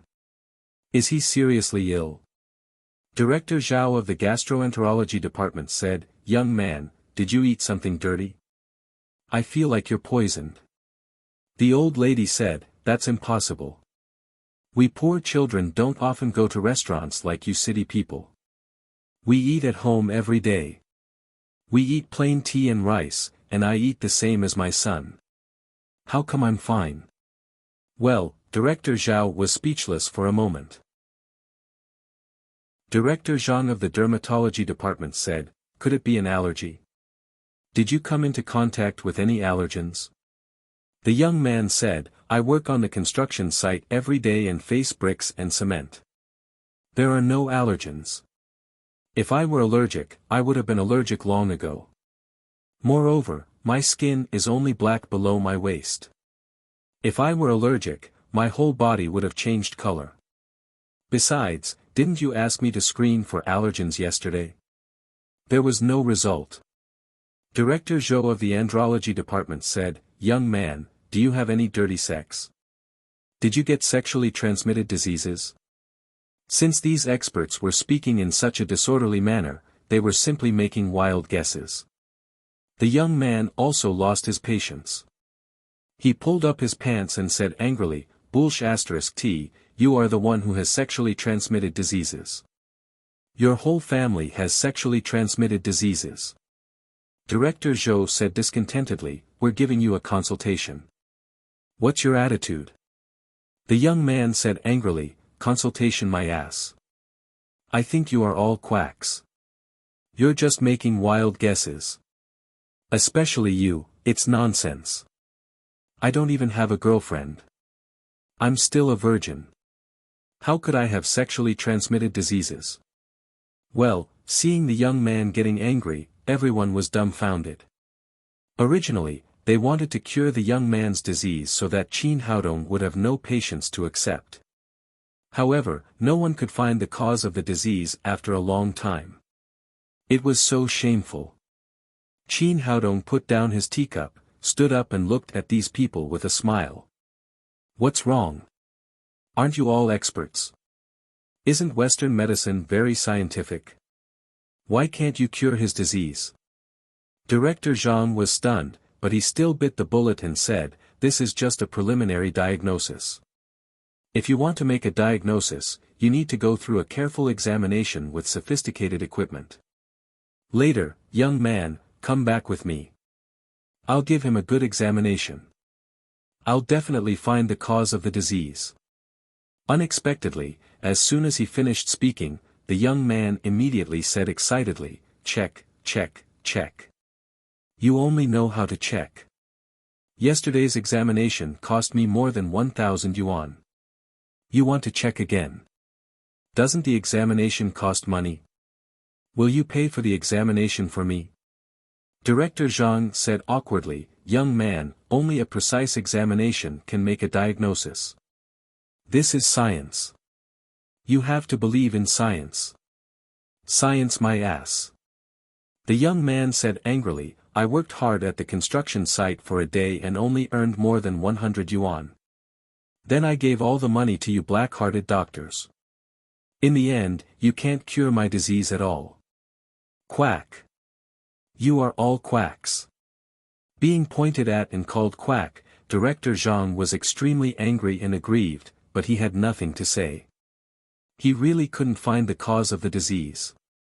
Seeing these people unhappy, Qin Haodong was naturally very happy. He looked at them and said with a smile, "Aren't you very scientific? Aren't you experts? Why can't you even find the cause? Does it feel good to be scolded as a quack?" Dong Kai was stunned and said, "Young man, don't be proud. This is a difficult disease. Even if we can't find the cause, can you find it?" Qin Haodong smiled slightly and said, "Of course I can. In fact, the disease of the young man is very simple. The reason why you can't find it is because you are arrogant and always hold some bullshit science. You don't stand in the perspective of ordinary people at all." Hearing that Qin Haodong could cure the young man's disease, the old woman said, "Doctor, can you really find the cause of my son's disease?" Qin Haodong said, "I'm not a quack. This disease is very simple. I can cure it in minutes." The old woman said repeatedly, "That's great.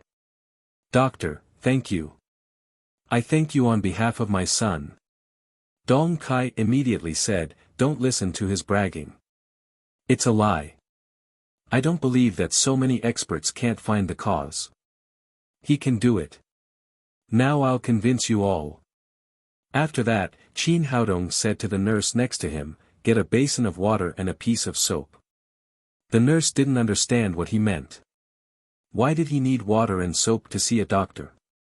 Could these things be used to cure diseases? Dong Kai said sarcastically, "Surnamed Tang, do you think the patient is dirty? You want to wash your hands before seeing the doctor." Qin Haodong glanced at him and said, "Has anyone ever told you that if you don't speak, you can cover up your ignorance? The more you speak, the more incompetent you are. You." Dong Kai's face turned red. He said angrily, "I don't believe you can cure the young man's disease. Let's see what else you have to say later." Soon, the nurse came over with a basin of water and a piece of soap. Qin Haodong asked the young man to sit on a chair. Then he took off his shoes and put his feet in the basin of water. Dong Kai couldn't help but say sarcastically again, "Tang Feng, is this the so-called foot-soaking treatment in traditional Chinese medicine?" Qin Haodong ignored him. He rolled up the young man's trousers, then sprinkled water on his legs and applied soap.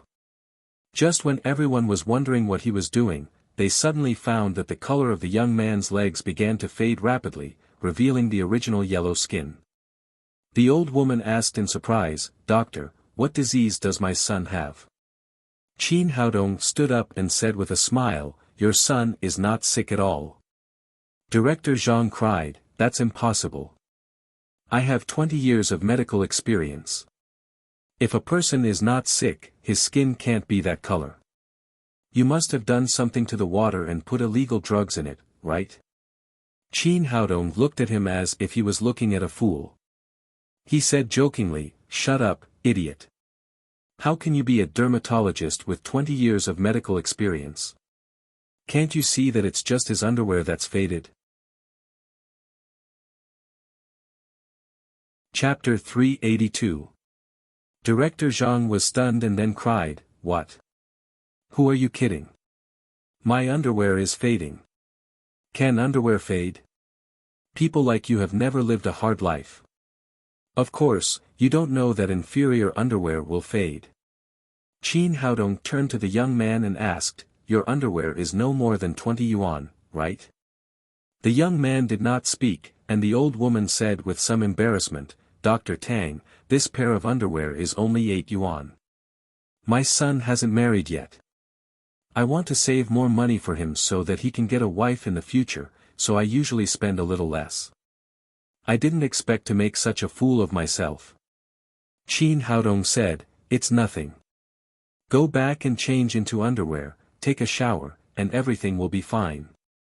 Remember, although life is a little difficult, you can't buy such inferior things. Faded underwear is still very harmful to the skin, and it's easy to get skin diseases if you wear it for a long time." "Got it, Dr. Tang. Thank you. Thank you so much."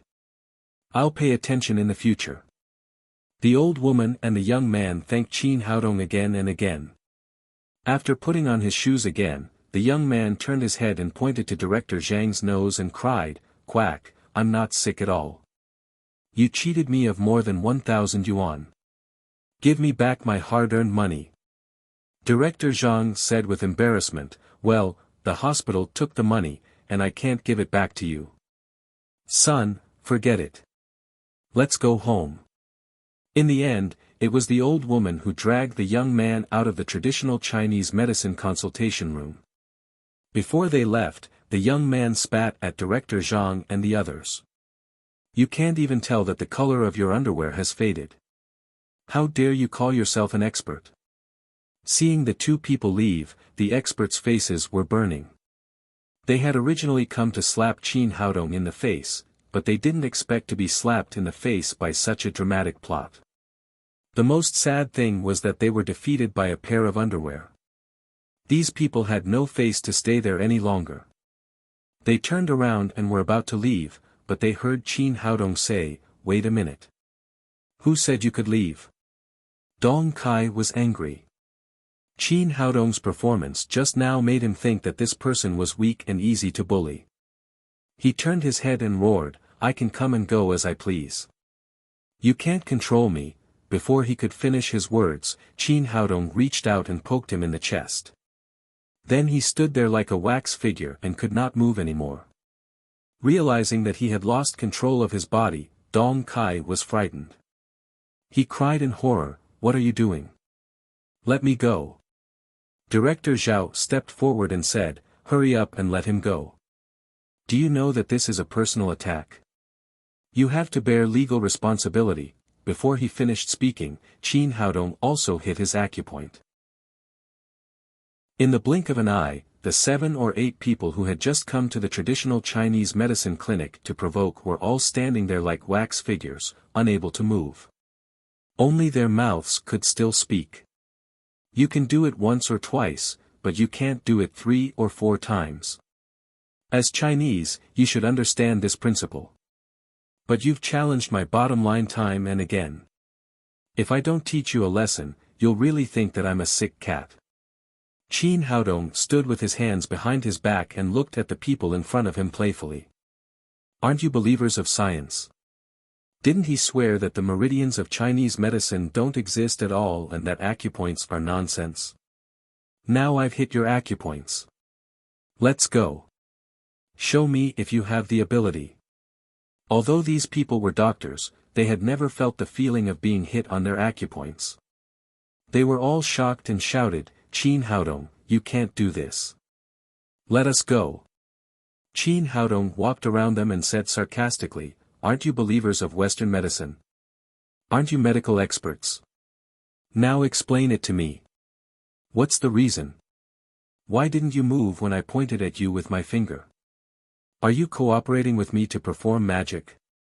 Unblock your acupoints yourself if you have the ability. Don't beg me." Dong Kai and the others struggled for a long time. Their foreheads were sweating, but they still couldn't get back control of their bodies.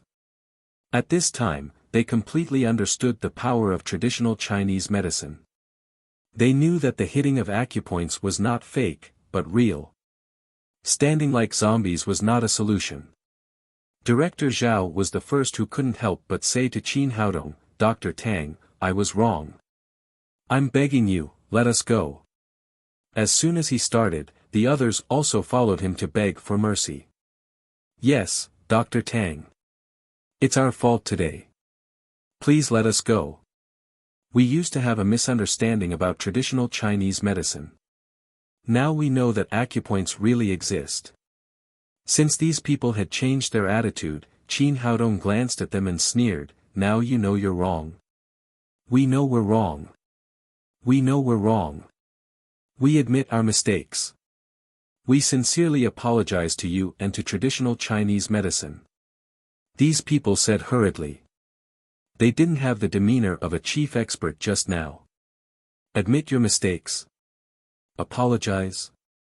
Is that useful? If an apology is useful, why do we need the police? Qin Haodong's expression changed and he said harshly, "Traditional Chinese medicine is the wealth left to us by our ancestors. It's the accumulation of 5,000 years of culture. It's the result of countless generations of research. Because of this, traditional Chinese medicine can cure any disease. It's also because the human body is a whole that traditional Chinese medicine doesn't need to be classified. I'm not against Western medicine. But you people have just learned Western medicine for a few years. It's ridiculous that you call yourself a science and question traditional Chinese medicine. How many years has it been since Western medicine was born? 100 years or 200 years? How can it be compared with 5,000 years of heritage? How can it be compared with traditional Chinese medicine?" Dong Kai was reluctant to apologize. He cried, "Tang Feng, we've already admitted our mistakes. What else do you want? What else? You just insulted traditional Chinese medicine. Now I'm going to slap your faces. How dare you?" Before Dong Kai finished speaking, Qin Haodong had already come in front of him. Qin Haodong raised his hand and slapped him twice in the face. The two slaps were loud and crisp, leaving 10 red fingerprints on his face. Following that, Chief Xiao, Chief Li, Chief Shang, Chief Zhou, those who came to provoke Qin Haodong in traditional Chinese medicine were all slapped in the face by Qin Haodong in public. The two young nurses were stunned and soon revealed unconcealable excitement in their hearts. They just thought that Qin Haodong was extremely weak. They didn't expect that he would be domineering in the blink of an eye. His slaps were so handsome. Dr. Tang is so handsome. He's my idol. I don't know if Dr. Tang has a girlfriend. If not, I'm willing to. This is just a small punishment. If I see you slander traditional Chinese medicine again, I'll cut your mouths." Qin Haodong shouted, "Get out of here, all of you." When he finished speaking, these people magically regained their ability to move. Dong Kai moved his stiff limbs and rubbed his swollen cheeks. He pointed at Qin Haodong and yelled, "Tang Feng, just you wait. How dare you hit us? You'll be fired by the hospital. Pack up and leave." Qin Haodong's eyes lit up. Director Li also shouted angrily, "That's right. We're all the elites of the hospital. You're just a Chinese medicine practitioner. How dare you hit us? You'll be fired." Qin Haodong frowned. He didn't expect that these people really didn't learn their lesson. They shouted at him as soon as they were released. Just as he was about to teach them a lesson, someone at the door shouted, "Who the hell is shouting here? How dare you disrespect my uncle? You don't want to work here anymore, do you?" Everyone looked at the source of the voice and saw Zhang Hao at the door. "Little boss." These people naturally knew Zhang Hao. He was the only son of their boss, Zhang Lijun. He was bound to be the heir of Guanren Hospital in the future. However, these people were also very confused. They looked at each other and didn't know who Zhang Hao called uncle.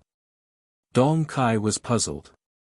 He couldn't think of anyone among them who was so low-key. He turned out to be Little Boss's uncle and had never been exposed. He really hit it well. But this was not important. What was important was that Qin Haodong was going to die today. This time, they didn't need to do anything. Little Boss would directly drive him out of the hospital. Who asked him to offend Little Boss's uncle? Thinking of this, he became more and more proud. He pointed at Qin Haodong and cried, "Boy, you offended Little Boss's uncle. You're dead." But before he finished speaking, Zhang Hao directly hit the back of his head. "Are you King sick? How can you talk to my uncle like that?" "Well, Little Boss, I didn't mean your uncle. I meant this boy." Dong Kai was so dizzy that he still hadn't come to his senses. Zhang Hao raised his hand and gave him another blow to the head. "This is my uncle." Ah! Everyone was dumbfounded. No one had thought that Qin Haodong, who didn't show himself, was Zhang Hao's uncle, the boss's brother-in-law. How could it be possible? If they had known this, they wouldn't have dared to make trouble for Qin Haodong.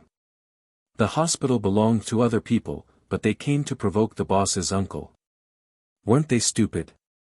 Although these people's medical skills were very good and they were all authoritative in the industry, Guangren Hospital was the best private hospital in the south of the Yangtze River. The salary offered to them was also very good. If they were really fired by the boss, it would be difficult to find such a good place again. At this time, Zhang Hao came to Qin Haodong and said with a flattering face, "Uncle, these bastards dared to disrespect you. Tell me, how do you want to deal with them? I'll help you right away." Qin Haodong looked at these people playfully. Everyone who met his eyes immediately lowered their heads, for fear of provoking him again. Especially Dong Kai, he was now regretting to death. Why didn't he just stay in the office and drink tea and flirt with the little nurse? Why did he come here to get involved in this mess? At this time, his heart was in his throat. He was afraid that Qin Haodong would ask Zhang Hao to fire him. After a pause, Qin Haodong waved his hand and said, "Tell them all to get out of here.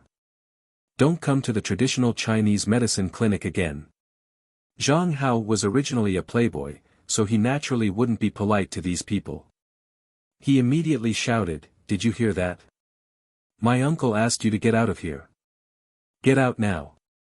Don't come here to make the old man unhappy again, or I'll make you pay." Although these words were extremely rude, these people immediately ran out of the traditional Chinese medicine clinic as if they had been pardoned. They were afraid that they would lose their jobs if they were slow. After driving these people away, Zhang Hao said to Qin Haodong with a smile again, "Uncle, if anyone in our hospital provokes you again, tell me. I'll immediately ask them to pack up and get out." Of course, Qin Haodong didn't care about these things. He smiled and said, "Keep a low profile. I told you to keep a low profile." Zhang Hao patted his head and said, "I'm sorry, uncle. I couldn't control myself when I saw these guys make you angry." Qin Haodong said, "What's done is done. What do you want from me?"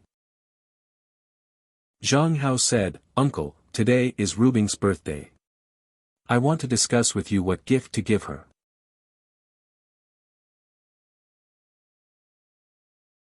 Qin Haodong glanced at him and said, "So you are left-handed?"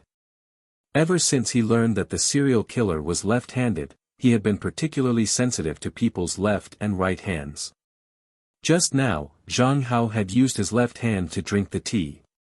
Zhang Hao laughed and said, "Yeah, people say that left-handed people are smart.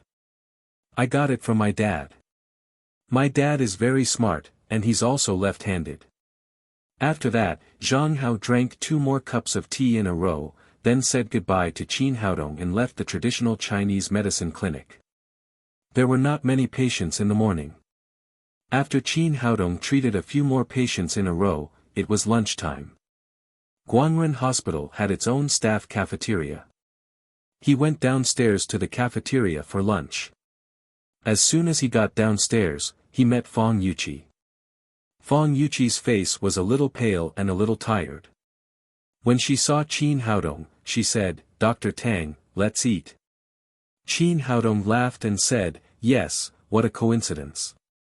Let's eat together. Yesterday you treated me to a 400,000 yuan meal. Today I'll treat you to a meal in return." Speaking of the meal last night, Fong Yuqi smiled and said, "Are you laughing at me? I didn't bring enough money to treat you to dinner. It's not your fault. That restaurant is too unscrupulous." They went into the cafeteria talking and laughing. After getting their food, they found a table and sat down. Qin Haodong said, "You don't look very well. Are you too tired?" "I'm a little tired." Fong Yuqi first took a sip of soup, then said, "I don't know why Lu Fei didn't go to work today. I did all his operations. I didn't even have time to drink water all morning. Today's operation schedule is too busy. There are 3 operations in the afternoon, 1 big and 2 small. If it weren't for the director's help, I would have been too busy." The director's help. Can the director also perform operations? Qin Haodong asked in surprise. Of course, the director was a famous scalpel in Guanren Hospital. His surgical skills were so high that even I felt inferior. It's just that later he became the director and rarely performed. If it weren't for the special situation today, when Lu Fei suddenly disappeared, he wouldn't have come to help. Qin Haodong's heart skipped a beat. He touched something again, but he still didn't grasp it. Fang Yuqi continued, I don't have enough energy today. Last night, I went shopping. First, I met a drunk hooligan, then I encountered a murder case, and I was taken to the police for interrogation. Otherwise, I wouldn't be so tired. She didn't know that the man sitting in front of her was the one who had interrogated her last night. After lunch, they said goodbye. Fang Yuqi went back to rest. She needed to sleep for a while so that she could be energetic for the afternoon operation. Qin Haodong saw a dozen more patients in the afternoon. Near the end of work, he received a call from Nalan Wuxia. Haodong, are you off work? Nalan Wuxia's voice was a little tired. I'm off work. What's the matter? You're off work. Come to work with me. Nalan Wuxia said, 4 people died in a row. The higher-ups attach great importance to this case and demand that it be solved in the near future. But now there are no good clues, so we can only start by investigating Taoists. Today, our people brought back a dozen Taoists. Come and help interrogate them and see if you can find anything useful. Okay, I'm on my way. Qin Haodong hung up the phone and shook his head with a smile. It seemed that Nalan Wuxia was really desperate. She even used such a stupid method. It was also because of his mind manipulating. Otherwise, no matter how many people he interrogated, it would be useless. He took a taxi to the crime squad, went to Nalan Wuxia's office to remove the disguise on his face, restored Qin Haodong's appearance, and then went to the detention room. When he got there, he couldn't help laughing again. There were more than a dozen old Taoists, big or small. The old ones were 70 or 80 years old, and the young ones were 20 or 30 years old. Some were sage-like, and some were sloppy. There were all kinds of people. Nalan Wuxia said, there's no other way. Let's try it. Maybe we can find some clues from these people. Qin Haodong nodded and went to the interrogation room with Nalan Wuxia. 2 policemen brought a little old Taoist in his 20s and began to interrogate him. In order to save time, Qin Haodong directly used mind manipulating and asked, do you know about the soul-calming talisman? The little old Taoist said, I've heard of it, but I haven't seen it. Did you do the murder a few days ago? I don't know about the murder, and I haven't killed anyone. After a few simple questions, Nalan Wuxia made sure that the little old Taoist was not suspected of committing a crime at all. Then, she directly let him go, and then brought in an old Taoist in his 40s. Qin Haodong asked, do you know about the soul-calming talisman? The old Taoist shook his head. I don't know. What is it? Aren't you a Taoist? Why haven't you heard of the soul-calming talisman? The old Taoist said, I'm a fake Taoist. I don't know Taoist magic at all. I just got a Taoist robe to cheat some food and pocket money. Nalan Wuxia didn't expect to catch a fake Taoist who was swindling people. She called in 2 policemen and said, send him to the police station and deal with him as a fraud. After that, they asked 7 or 8 Taoists in a row, but still found nothing. At this time, the 2 policemen brought in another old Taoist. The old Taoist looked sloppy. His Taoist robe was shabby, and his face was full of wrinkles. It was impossible to tell his age. And he looked a little crazy. If he were a monk, he would be similar to Ji Gong in the TV series. After entering the door, before Qin Haodong could say anything, the old Taoist looked at Nalan Wuxia and said, Policewoman, do you want to see me for fortune-telling? Let me tell you, I'm known as the god of fortune-telling. I know 500 years in the past and 500 years in the future. Each divination is 200 yuan, and I'm honest. But since we're fated to meet, I'll give you two a divination for free. Qin Haodong found it very interesting that the sloppy old Taoist would tell the police his fortune and charge them for it. He didn't stop him, but just watched with a smile. The sloppy old Taoist glanced at Nalan Wuxia with his turbid eyes and said, "Policewoman, you're born with a silver spoon in your mouth. You don't have to worry about food and clothing. You'll find a good husband in the future, but there's one thing that's not so good." Nalan Wuxia didn't take the old Taoist's words seriously at first. Hearing him talk about her marriage, she couldn't help but ask, "What's not so good?" The sloppy old Taoist said, "Your husband is fated to be in love. No matter where he goes, he'll be accompanied by beautiful women. You can't enjoy him alone. But don't worry about it. All excellent men are surrounded by beautiful women. It's normal for them to have 3 or 4 wives, so don't worry about it."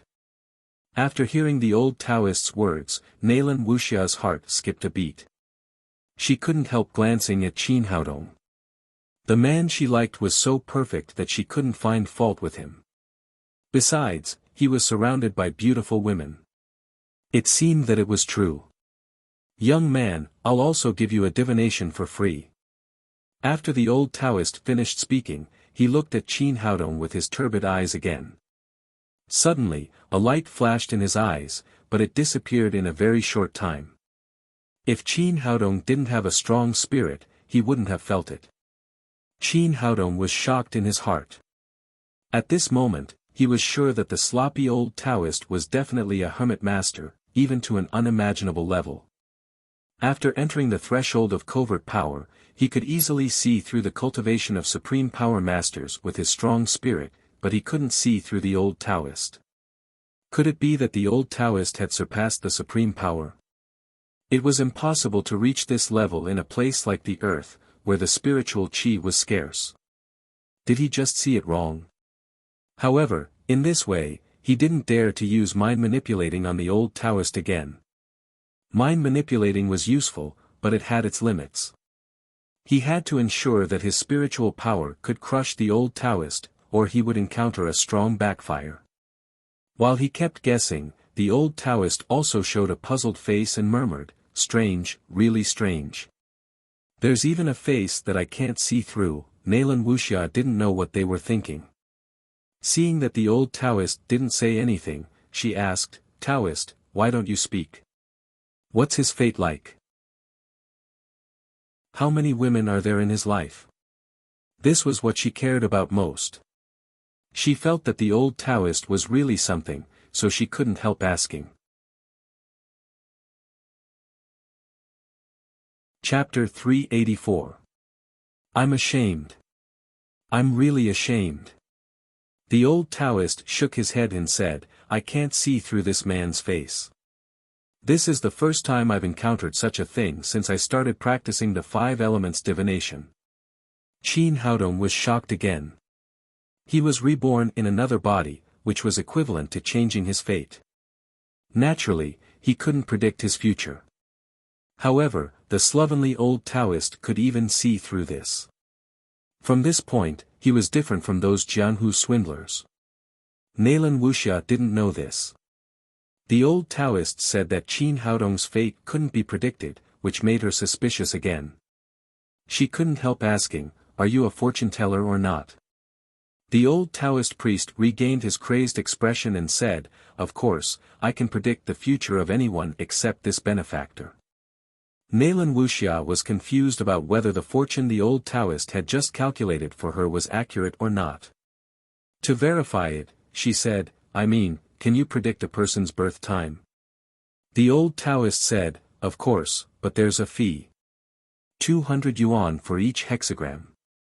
If you can predict it accurately, I'll double the fee." Nalan Wuxia told him the birth time of the first victim. "I have a friend who was born at 11 p.m. on December 5, 34 years after the founding of the People's Republic. Can you help me predict his fate?" The slovenly old Taoist closed his eyes slightly, and the 5 fingers of his left hand moved quickly. Then he suddenly opened his eyes and looked at Nalan Wuxia, saying, "Officer, this man is dead." As soon as he said this, Nalan Wuxia's heart suddenly jumped. The old Taoist could predict that the man was dead. Either the old Taoist was good at divination, or he had something to do with this case. After thinking for a while, she felt that the former was more likely. If the old Taoist really had something to do with this murder, he wouldn't have revealed such a flaw. It seemed that the old Taoist's fortune-teller was not a bluff. Thinking of this, she really took out 4 red 100-yuan bills from her pocket and gave them to the slovenly old Taoist. The old Taoist immediately smiled when he saw the money. He happily took it and put it in his pocket. "Since you've taken the money, you should complete the divination." The old Taoist priest continued, "This person has a fire fate, and there will be a great calamity in his life. It comes from the time of the fire sun in the year of Dingyu, when the fire heart flame absorbs the 5 elements. He should be hiding at home today, or at least away from places with the fire attribute. If this person had met me earlier, I would have taught him how to avoid disasters. Unfortunately, he did not have this fate. As the saying goes, if the king of hell wants him to die at midnight, no one dares to stay until midnight. This is his fate."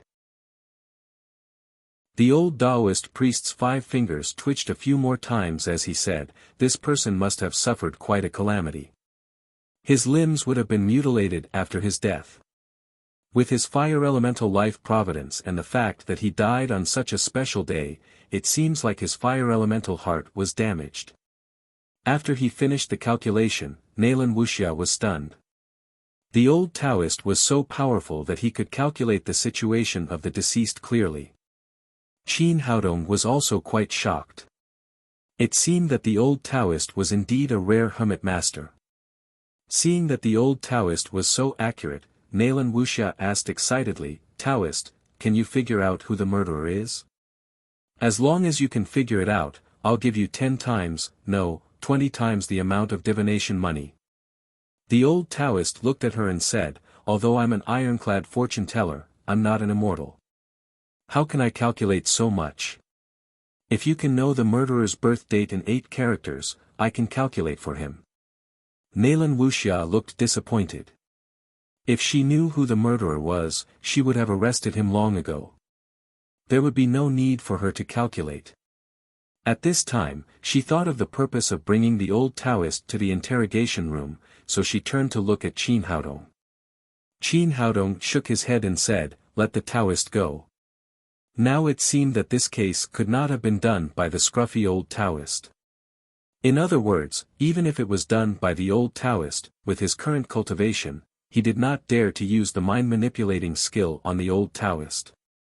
Although Nalan Wuxia did not know why Qin Haodong let the old Taoist leave without asking a word, she still did as he was told. She said to the old Taoist, "Taoist, sorry to disturb you today. Please go back."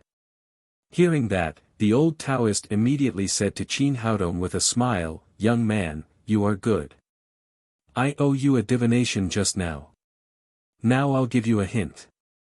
In fact, the answer you are looking for is in front of you, but you haven't found it."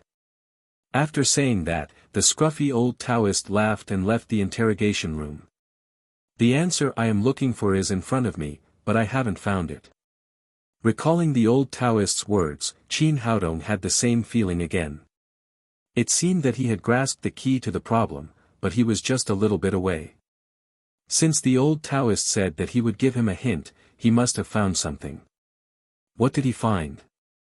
Qin Haodong closed his eyes and replayed the scene after the old Taoist entered the door in his mind.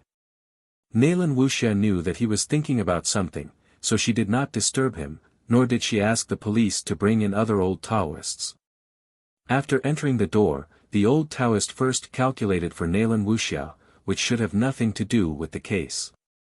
Then he calculated for the dead man, which should be the problem. He repeated the hexagram that the old Taoist had told him from beginning to end. It was the day that the deceased died. The deceased was a fireborn, and the heart that he had lost was the heart that represented the element of fire. Thinking of this, he suddenly slapped his thigh. The dead man was in the kitchen god temple, which also represented the property of fire. This was definitely not a coincidence, but a careful plan by the murderer. He also knew the 5 elements algorithm, but he did not connect this case. It seemed that the answer the old Taoist said was in front of him, but he did not see it. Then he took the information of the other 3 dead men and checked them again with the 5 elements algorithm. The second dead man had a life of water. He died in a boat on the lake. Naturally, he had a property of water. He died on the day of water in the year of Dingyu, and he lost his kidney, which represented the property of water. The third dead man had a life of wood. He died in a park with a property of wood. He died on the day of wood in the year of Dingyu, and he lost his liver, which represented the property of wood. The fourth dead man had a life of metal. He died in a hardware store with a property of metal. He died on the day of gold in the year of Dingyu, and he lost his lung, which represented the property of metal. After summarizing all the information, Qin Haodong immediately understood that the murderer was obviously killing people according to the property of the 5 elements. This was definitely not a coincidence, but a careful plan. Killing people, taking away the 5 organs that represented different properties, and at the same time taking away the souls of the dead man. What was the murderer trying to do? At this time, he suddenly remembered that there used to be a kind of evil magic in the cultivation world, which used the 5 organs of the dead man and the corresponding souls to make elixirs. The elixir was called the 5 elements of soul-nourishing elixir, which had an amazing effect. It could heal people's injuries instantly and help them break through the bottleneck of cultivation quickly. There was no doubt that the murderer wanted to make this elixir. Seeing his expression, Nalan Wuxia asked, "Haodong, did you think of something?" The old Taoist was right. The answer is in front of me, but I didn't pay attention to it before. Qin Haodong told her his speculation and finally said, the murderer is killing people according to the law of the 5 elements, and his purpose is to make the 5 elements of soul-nourishing elixir.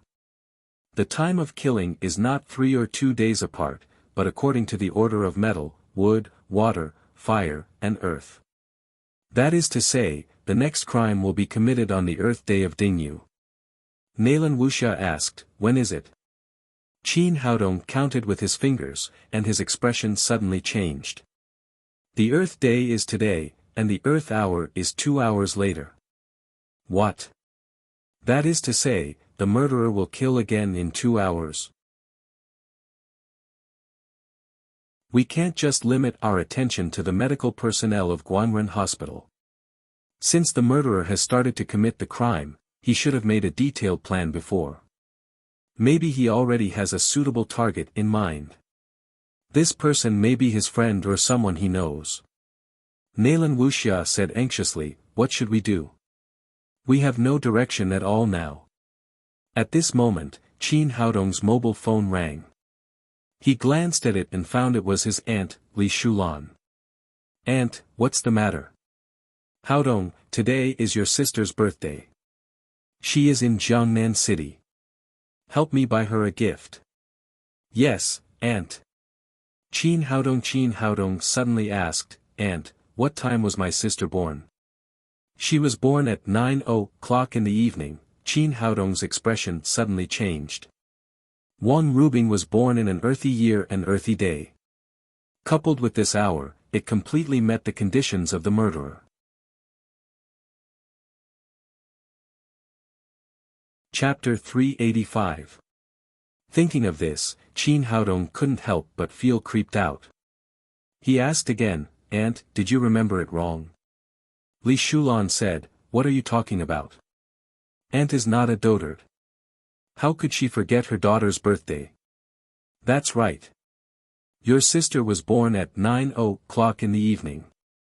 At that time, Aunt was ready to go to bed. At this time, Qin Haodong had no time to listen anymore. He quickly said, Aunt, I'm in a hurry now. I'll call you back when I have time. Then he hung up the phone with a heavy face. What's wrong, Haodong? Nalan Wuxia asked. She had rarely seen Qin Haodong so nervous. My sister was born in the Earth year, day and hour. I have a bad feeling that she will be the murderer's next target. Then what are you waiting for? Ask where your sister is and go to protect her now. First of all, you have to ensure her personal safety. It would be best if you could catch the murderer.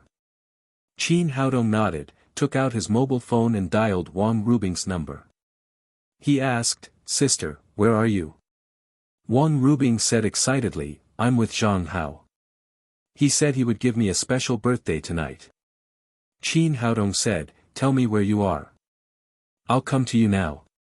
Wang Rubing laughed and said, "What are you doing here? Don't you feel like a third wheel?" Qin Haodong was not in the mood to joke at this time. He didn't want to tell Wang Rubing the truth for fear of scaring her, so he said, "And asked me to prepare a birthday gift for you. I want to send it to you now. Wait a moment. Zhang Hao and I are in the car. I'll send you the location when we get there." "Where are you going?" "I don't know. I'm in Zhang Hao's car. He said he would take me to a special place." Wang Rubing's tone was both excited and expectant. This was the first time she had spent her birthday with her boyfriend. "That's it. I'll send you a message when I get there." Then she hung up the phone. Nalan Wuxia stood next to them and heard their conversation clearly. She asked, "She's with her boyfriend. Don't you think too much?" Was he really thinking too much? Zhang Hao was undoubtedly sincere to Wang Rubing. He could feel it. But why do I always have this kind of uneasiness in my heart? This kind of uneasiness came from the perception of the primordial spirit, so it should not be wrong. Suddenly, a series of images flashed through his mind. First, Fang Yuqi said at lunch, the director used to be a famous scalpel in Guanren Hospital. His surgical skills were so high that even I felt inferior to him. But later, when he became the director, he seldom performed. Then there was the conversation she had with Zhang Hao while they were drinking tea. Left-handed people are all smart, and my dad is also left-handed. My dad just asked for Rubing's birth date and had someone look at it and said that we are very compatible. In the end, Zhang Tingting from the archive said, only the director has a copy of the patient's electronic file. Seeing him in a daze, Nalan Wuxia asked, "What's wrong, Haodong? Why don't you speak?" I know who the murderer is." "Really? Who is it?" Nalan Wuxia asked with wide eyes. "It's Zhang Lijun, the director of Guanren Hospital. Previously, we only focused on the doctors in Guangzhou Hospital, but we forgot that there's a director. He has the information of all the patients, so it's easy to check." "Principal Zhang, is this possible?" Hearing the answer, Nalan Wuxia was extremely shocked. "It's him. I can't be wrong. I've already learned that Zhang Lijun's surgical skills are very high, and he's left-handed, which is in line with all our previous speculations." Speaking of this, Qin Haodong's expression suddenly changed. "He also learned about my sister's birth date before. It seems that he has already made preparations. Zhang Hao said that Zhang Lijun will celebrate my sister's birthday with them tonight. This is a conspiracy. He must want to do it at this time." Speaking of this, he took out his mobile phone and called Wang Rubing again. In any case, he wanted Wang Rubing to return quickly. He could not risk his sister's life. But this time, the phone was turned off. He called Zhang Hao's phone again, but it was also turned off. Damn it! Seeing that there was only more than an hour left before 9 p.m., he turned to Nalan Wuxia and said, "Now we can be 100% sure that the murderer is Zhang Lijun, and the next target is my sister. Immediately ask your technical department to locate their mobile phones, and then immediately rush over after confirming the location." Nalan Wuxia also realized the seriousness of the problem. Orders were issued one after another, and the entire crime squad worked nervously. At this time, Wang Rubing was sitting in Zhang Hao's Passat. After talking with Qin Haodong on the phone, Zhang Hao said, "Today is a special day. Turn off the phone. Don't let anyone disturb us." "Will that work? What if something happens to me? You're not the president of the country. What can be urgent? Let's talk about it tomorrow." Then he took out his phone and turned it off first. "Well, I'll turn it off too." Wang Rubing hesitated for a moment and finally pressed the button to turn it off. Soon, the Passat left the city and drove to the suburbs. Wang Rubing laughed and said, "Zhang Hao, where are you taking me? You're not going to sell me, right?" Zhang Hao grabbed her hand and said, "How could that be possible? You're much more important than me in my heart. I would rather sell myself than sell you." "Then where are you taking me? Shouldn't we find a romantic hotel for our birthday? Why are we out of the city? I want to give you a surprise." "Of course, I can't tell you if it's a surprise. Otherwise, it won't work." Zhang Hao continued to drive forward. About 20 minutes later, they were completely out of the city. They drove off the highway and along the dirt road. Soon, they came to a small mound. Zhang Lijun said, "This is Dad's master, Dao Tong. He is absolutely a master. You should call him Grandmaster. Come and say hello to him." Although he did not believe in strange things, Zhang Hao saluted the old Taoist out of respect for Zhang Lijun. "Hello, Grandmaster." Dao Tong just nodded slightly, but his eyes were fixed on Wang Rubing. There was a faint flash of greed and excitement in his eyes. Zhang Lijun said, "Hao, your Grandmaster is here today to celebrate your girlfriend's birthday. Hurry up and introduce him to us." Zhang Hao introduced Wang Rubing to Zhang Lijun and Dao Tong. Then the four sat down at the table and began the formal birthday party. In addition to the birthday cake, there were also sumptuous dishes and red wine on the table. Zhang Hao poured a glass of red wine for everyone and lit the candles on the cake. He blew out the candles and made a wish. Everything was no different from a normal birthday party. After that, he took out a very exquisitely wrapped box and gave it to Wang Rubing. "Rubing, this is the birthday present I prepared for you today. Do you like it?" Wang Rubing glanced at Zhang Hao and opened the box expectantly. When she opened the lid, she was stunned. There was a crown-shaped hairpin in the box. The whole crown was made of gold and was inlaid with several shining gems. In the light, it was both noble and beautiful, looking extremely moving. After a full minute, Wang Rubing came to her senses and exclaimed, "What a beautiful hairpin! Is this for me?" Zhang Hao was very satisfied with Wang Rubing's reaction and said proudly, "Of course it's for you. Do you like it?" "Yes. I like it very much." Although Wang Rubing was a little surprised by the arrival of Zhang Lijun and Dao Tong tonight, Zhang Hao had brought her one surprise after another. Her heart was completely filled with happiness. "Put it on and see if it's beautiful," Zhang Hao said, carefully taking out the crown-shaped hairpin and putting it on Wang Rubing's head. "So beautiful, so beautiful. You are my queen from now on." Wang Rubing said with a happy face, "Zhang Hao, thank you for the birthday present you prepared for me. I really like it." At this time, Dao Tong looked at Zhang Lijun and said, "Time's up. Let's start." Chapter 386. "Yes, Master," Zhang Lijun said respectfully to Dao Tong. Then he turned to look at Wang Rubing and said, "Rubing, there's something I want to discuss with you." Zhang Hao said, "Dad, what can't we talk about later? Rubing hasn't blown out the candles and made a wish yet." Zhang Lijun said with a playful smile, "It doesn't matter whether I make a wish or not. It won't come true anyway." When he said this, Wang Rubing's face immediately became ugly. What did he mean by it was meaningless to make a wish? What did he mean by it couldn't come true?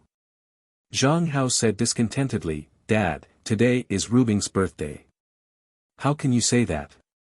Zhang Lijun ignored him and continued to say to Wang Rubing, "Rubing, Uncle Zhang wants to borrow something from you today." Zhang Hao said again, "Dad, we don't have anything at home. What do you want to borrow from Rubing?" "You shut up." Zhang Lijun glared at Zhang Hao. Although Wang Rubing was a little unhappy, she said patiently, "Uncle Zhang, just tell me what you want. I'll lend it to you as long as I have it." Zhang Lijun smiled and said, "Let me tell you a story." Both Zhang Hao and Wang Rubing were extremely surprised. They didn't know what Zhang Lijun was doing. First he said he wanted to borrow something, and now he wanted to tell a story. Zhang Lijun ignored their expressions and continued, "Legend has it that there is a kind of medicine that can make people immortal after eating it." As soon as he said this, Zhang Hao said, "Dad, you are a doctor. How can you believe this kind of rumor? There is no elixir in the world. I've already told you to shut up." Zhang Lijun glared at Zhang Hao again and continued, "This medicine is called the 5 elements of soul-nourishing pill. Although it can't really make people immortal, it can at least make people immune to all kinds of diseases and make people live hundreds or even thousands of years." Wang Rubing stopped Zhang Hao, who was about to open his mouth to refute, and said, "Uncle Zhang, whether what you said is true or not, I don't have the 5 elements of soul-nourishing pill, and I can't lend it to you." Zhang Lijun ignored her again and said, "The 5 elements of soul-nourishing pill is made from the 5 internal organs of human beings. The heart of the fire attribute, the kidney of the water attribute, the lung of the metal attribute, the liver of the wood attribute, and the spleen of the earth attribute. These 5 organs, together with the soul of the dead, can make the perfect 5 elements of soul-nourishing pill." After hearing this, Wang Rubing and Zhang Hao were shocked. Zhang Hao cried, "Zhang, what are you talking about? This is obviously magic. How can it be true?" Zhang Lijun stared at him and said, "This is what your grandmaster taught me. It's true." Zhang Rubing, he. Zhang Wang turned to Zhang and Lijun, "Zhang Zhang Zhang. Zhang, Zhang Zhang Hao. Li, Zhang, Tong Zhang, Zhang, Zhang Zhang, Zhang Hao, Zhang Zhang Zhang Tong. Zhang, Zhang, Ru Zhang, Zhang Zhang Bi, Zhang." Zhang Hao suddenly stood up and shouted, "Dad, are you crazy? What nonsense are you talking about?" Zhang Lijun's expression did not change much. He continued to say lightly, "Son, I'm not talking nonsense. You can't blame me for being cruel. I didn't want to do this. However, of the 2 owners of the spleen, one died in a car accident, and the other ran to M country. I can't find him. We can't wait any longer, or the organs we collected will lose their effectiveness. So we must gather the spleen to make the pill tonight." He opened a wooden box next to him. There were 4 neatly placed incubators in it. He pointed to the 4 incubators and said, "Look, there are already hearts, livers, spleens, and kidneys in them. We need a lung to make the pill." Zhang Hao was shocked and cried, "Dad, are you serious? This is against the law, don't you know?" Zhang Lijun's face suddenly flashed with madness and he shouted, "The law is nothing. Your grandmaster said that if we make the 5 elements of soul-nourishing pill, he will give you one. You can live forever like us. Don't you want it?" "No, I just want to be with Rubing and Bai." Zhang Hao pulled Wang Rubing up and was about to leave. "Stop right there." Zhang Lijun stood in front of Zhang Hao and Wang Rubing and said in a cold voice, "Since you're here, how can you let her go?" Zhang Hao felt that the Zhang Lijun in front of him was very strange. He was no longer the father he admired very much. He said angrily, "You asked me to bring Rubing here for her birthday. You've already prepared for this, haven't you?" Zhang Lijun sneered and said, "That's right. The day you told me her birthday, I was so happy that I couldn't sleep. I was worried that I couldn't find a spleen of the earth attribute. I didn't expect you to bring one back for me. Do you know why I set the place here? Because this is the best area of the earth attribute, the most suitable for her spleen removal surgery. Soon we will be able to collect the 5 organs and ask your grandmaster to refine the 5 elements of soul-nourishing pill. Then we will all be immortal. Only then did Zhang Hao realize that all this was not for Wang Rubing's birthday, but a big conspiracy. He took a step forward, stood in front of Wang Rubing, and growled at Zhang Lijun, "No, whoever dares to touch a finger of Rubing today, I will fight him to the death, even if you are my father." "You're so stubborn," Zhang Lijun said, "you can't stop this kind of thing." Zhang Hao was just about to say something when he felt someone patting him on the back of his neck. Then he fainted and fell to the ground with a plop. Wang Rubing immediately exclaimed, "Zhang Hao, what's wrong with you? Are you all right?" Zhang Lijun looked at Dao Tong and asked worriedly, "Taoist, how is my son?" "Don't worry, he's just in the way, so I knocked him out. He'll wake up in a few hours." Dao Tong said, "Don't waste time. It's the time of the earth." "Got it, master," Zhang Lijun said. He took a white towel from the table and covered Wang Rubing's face with it. The towel had been fed with a strong anesthetic. Wang Rubing was examining Zhang Hao on the ground. Covered by the towel, she fell to the ground with a plop. Although she was still conscious, she lost the ability to move. After all this was done, Zhang Lijun raised his hand and pushed all the cakes and other things on the table to the ground.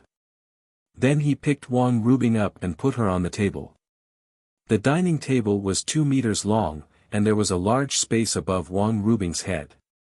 He took out a brush, dipped it in red ink, and drew a large soul-calming talisman on the dining table above Wang Rubing's head. At this time, Dao Tong dragged out a stove from under the dining table, took out 4 incubators, put them next to the stove, and took out 4 bronze coins from his pocket. The square holes of the coins were filled with smoke. If you looked closely, it turned out to be a ferocious ghost face. It turned out that these copper coins were magic weapons called soul-locking copper coins, which could trap people's souls inside and prevent them from reincarnating. Dao Tong took another look at Wang Rubing on the dining table and couldn't help laughing proudly. "As long as I get this woman's spleen, I can refine the 5 elements of soul-nourishing pill. At that time, not only will my injury be healed, but I can also seize the opportunity to break through to the supreme power realm. Gao Xian, Qin Haodong, wait for me. When I break through, I'll skin you and pull out your tendons." In the last war, Dao Tong had been hiding in Jiangnan after being injured. He had tried many ways to cure his injury, but he couldn't. His cultivation had also plummeted, from the original half-step supreme power realm to the first level of covert power. Later, he accidentally got an ancient book left by an evil cultivator, which recorded the refining of the 5 elements of soul-nourishing pill. It said that the pill had the power to go against the natural order. It could not only make people live forever, but also break through the bottleneck of martial arts and greatly improve cultivation. In order to cure his injury, Dao Tong decided to refine the 5 elements of soul-nourishing pill, but he didn't have this condition. Later, he found Zhang Lijun, the director of Guanren Hospital.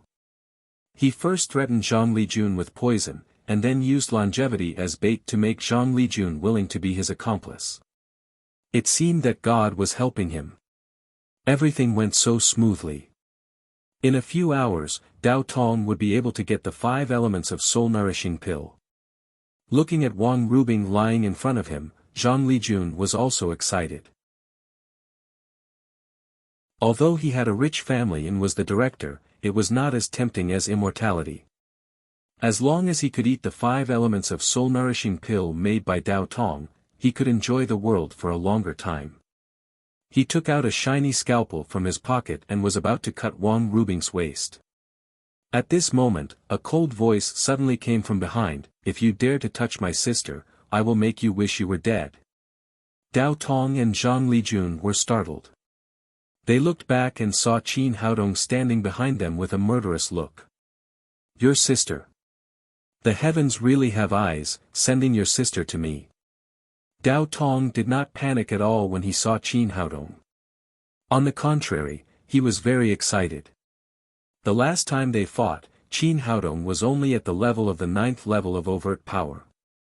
Although his cultivation had fallen sharply, he was also a master at the level of covert power. It was easy for him to deal with Qin Haodong. Boy, without the help of that old guy Dao Xian, you still dare to come to die. You're tired of living. Dao Tong turned to Zhang Lijun and said, hurry up. I want him to see with his own eyes how his sister became the material of my alchemy. Yes, master. Zhang Lijun promised and picked up the scalpel again. You're courting death.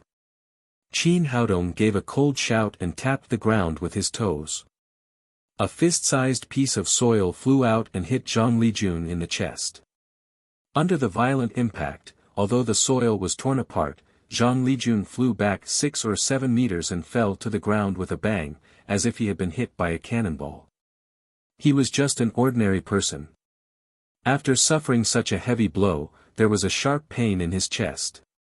Then he spat out a big mouthful of blood and struggled for a long time without getting up. Boy, I'll kill you. Seeing Qin Haodong hurt Zhang Lijun under his nose, Dao Tong was furious. He pulled out the sword behind him and used the heavenly fairy to stab Qin Haodong in the air. In his view, he was a master of covert power, and Qin Haodong had not broken through the bottleneck of covert power. Naturally, he dared not fight with him. He had even thought of Qin Haodong's next move after he dodged. At this moment, a cold light flashed in front of him, like a lightning bolt in the night sky, and suddenly struck him. Dao Tong, who had felt the great pressure of the knife in mid-air, hurriedly waved the sword in his hand to meet it. At this time, Qin Haodong had reached the realm of half a step to the supreme power realm, and he had cut the sword in two with a casual slash. The powerful force sent Dao Tong flying backward, and he began to vomit blood in mid-air. Half-step to the supreme power realm, how is this possible? Dao Tong's heart was full of fear.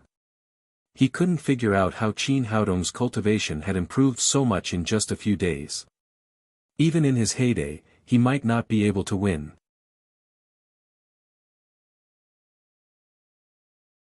Chapter 387. After feeling the strength of Qin Haodong's cultivation, Dao Tong had no time to think about the reason, nor did he care about Zhang Lijun, who was still lying on the ground. The gap between their cultivation was so great that there was no chance of getting lucky. If he continued to fight, he would die. The only thing he could think of now was how to escape.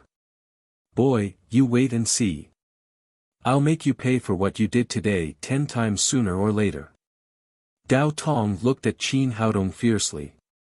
His eyes were full of hatred, as if he wanted to swallow him alive. After that, a blood mist appeared on the surface of his body. The blood mist grew larger and larger, slowly wrapping his whole body in it. The blood shadow skill was an evil method. Last time, he relied on this method to escape from Dao Xian. Although the cost of using the blood shadow skill was great, he couldn't care less at this time. Qin Haodong stood there, just looking at Dao Tong with a sneer, without any intention of stopping him. The blood mist began to drift away from its place. Unexpectedly, before it could drift far, there was a muffled bang, as if it had hit an invisible wall. Then Dao Tong let out a scream and fell to the ground again, covered in blood. Qin Haodong stepped over, looked at him playfully and said, "Run, why don't you run?" After determining the location of Wang Lijun and others, Qin Haodong arrived here one step ahead of Nalan Wuxia and others, where he saw Dao Tong. The evil old Taoist had escaped once last time. How could he not be prepared this time? He quickly set up a trap around the mound. You. What do you want? At this moment, Dao Tong's heart was full of fear. The young man, who was so weak in front of him last time, was now so powerful that even escape had become an extravagant hope. How dare you ask me what I want? You kidnapped my sister. You killed innocent creatures one after another. You wanted to refine the 5 elements of soul-nourishing pill. You are unrepentant. Of course, I want to get rid of evil for the people. Every word Qin Haodong took a step forward, and every step seemed to step on Dao Tong's heart. Dao Tong cried in panic, "You can't kill me. I'm a member of the Qingyi school. If you kill me, my master won't spare you. You're just an abandoned disciple. How dare you say you're a member of the Qingyi sect? Moreover, you've done so many heinous things. Even if you say the sect leader of the Qingyi sect is your father, I'll still kill you today."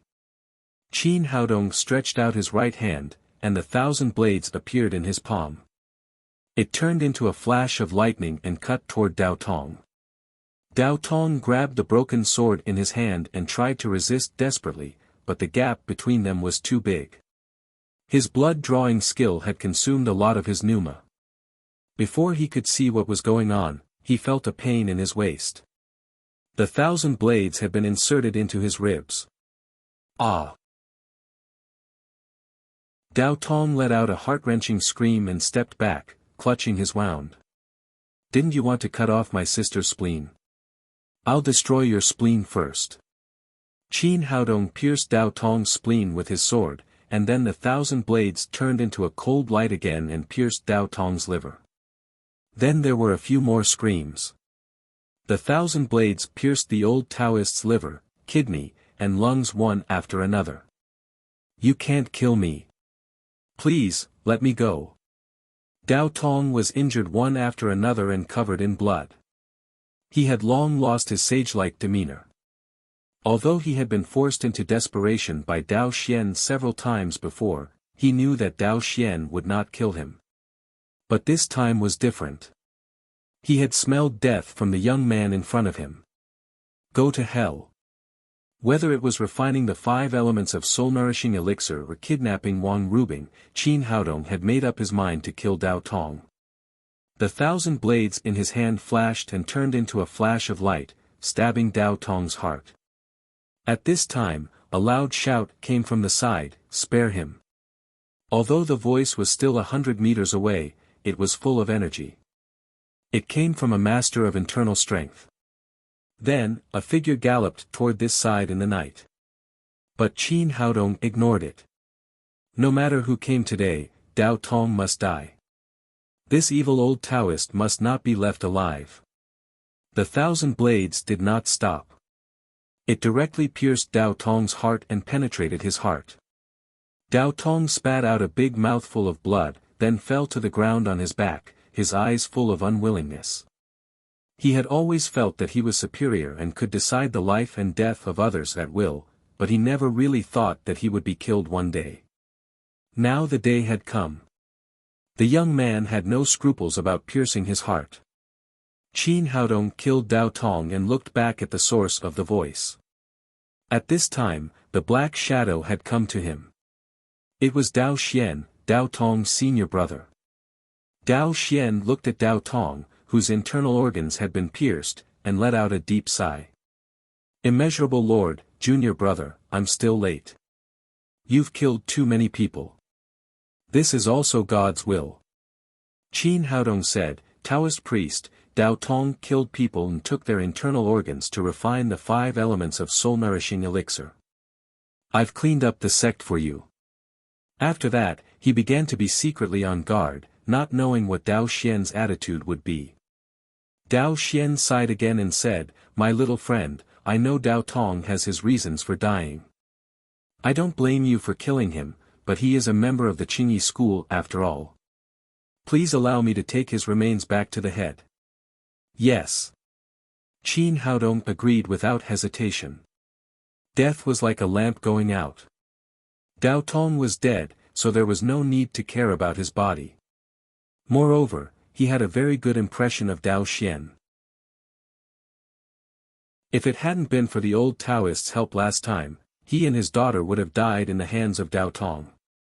"Thank you." Dao Xian picked up Dao Tong's body with one hand and quickly disappeared into the night. At this time, there was a harsh siren in the night sky, followed by countless beams of light.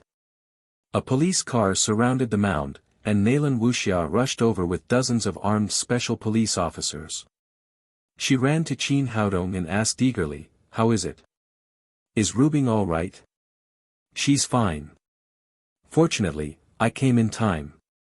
After a brief introduction of the situation, Qin Haodong pointed to Zhang Lijun, who had just gotten up from the ground, and said, "The case is very clear. He killed all the people." Knowing that the murderer was Zhang Lijun, Nalan Wuxia came to him and snapped, "As a doctor, you don't want to treat people and save people. Instead, you do such inhumane things. You don't deserve to be a human being, let alone a doctor. Just wait for the punishment of the law." Seeing that his master, whom he regarded as a god, was dead, Zhang Lijun knew that the situation was hopeless. After being reprimanded by Nalan Wuxia, he cried out crazily, "Why? Why do you do this to me? Is it wrong for me to want to live forever? Do you know how many people I have saved as a doctor over the years? How many people have I saved by opening Guanren Hospital? If I live forever, I can save many, many more people. What's wrong with killing a few people to make elixirs? I deserve it. Why should you stop me? You're crazy." Qin Haodong looked at Zhang Lijun, who had lost his mind, and said to Nalan Wuxia, "This man is possessed. Don't talk nonsense, just take him away." Nalan Wuxia waved her hand, and immediately several policemen rushed up with handcuffs. "Stop, all of you stop." A shiny scalpel appeared in Zhang Lijun's hand, and he shouted wildly, "You can't arrest me. No one can punish me except myself." After that, he turned the scalpel and stabbed himself directly in the heart. Then he fell to the ground with a thud, and there was no breath of life. Zhang Lijun's suicide was beyond everyone's expectation, but it was also good. It saved them a lot of trouble. Nalan Wuxia waved her hand, and someone immediately took his body away. Qin Haodong took Nalan Wuxia to the 4 incubators. He reached out and took the 4 soul-locking copper coins that Dao Tong had put on them in his palm. He used several incantations to break the restriction on the copper coins. The 4 souls broke away from the shackles of the soul-locking copper coins and slowly rose. After bowing to Qin Haodong in the void, they entered samsara. The soul-locking copper coins were put into the storage ring. Qin Haodong said to Nalan Wuxia, "Well, I'll leave these things to you." Nalan Wuxia sighed and said sadly, "These people are dead. Send their organs to the hospital first.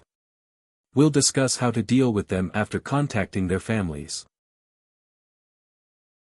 Soon, the police finished dealing with the scene and left with Zhang Lijun's body and the organs. Only Nalan Wuxia stayed. Qin Haodong came to Wang Rubing and massaged her body a few times. The green with genuine qi quickly forced the anesthetic out of her body. Wang Rubing had just lost the ability to move, but her mind was clear and she was very clear about what had happened. When she regained her ability to move, she threw herself into Qin Haodong's arms and cried. What had just happened had really frightened her. If Qin Haodong had been a step slower, she would have become the material of the old Taoists' alchemy. "Well, it's all right." Qin Haodong patted her on the back and comforted her. "Get up, your boyfriend is still lying on the ground." Wang Rubing climbed out of Qin Haodong's arms and said eagerly, "Haodong, save Zhang Hao. What his father did has nothing to do with him." "I know," Qin Haodong said as he patted Zhang Hao a few times. Zhang Hao was just knocked out by Dao Tong. After dredging his qi and blood, he immediately sat up from the ground. "Rubing, none of you can touch Rubing." Zhang Hao shouted and looked around. When he saw Wang Rubing standing beside him intact, he grabbed her and said, "Did my father do anything to you?" Wang Rubing took his hand and said, "It's all right. It's all over. Haodong saved us." Zhang Hao looked around again and saw only Nalan Wuxia and the others. He asked, "What the hell is going on? Where's my father? And that abominable old Taoist, he must have bewitched my father. Zhang Hao, you must be strong. Your father, at this point, Wang Rubing stammered. She was afraid that Zhang Hao couldn't take the blow. "Let me tell you. Some things had to be faced sooner or later. It was better to get the pain over with. Qin Haodong took Zhang Hao to sit down and told him the whole case from beginning to end. Finally, he said, although Director Zhang is your father, he is really guilty.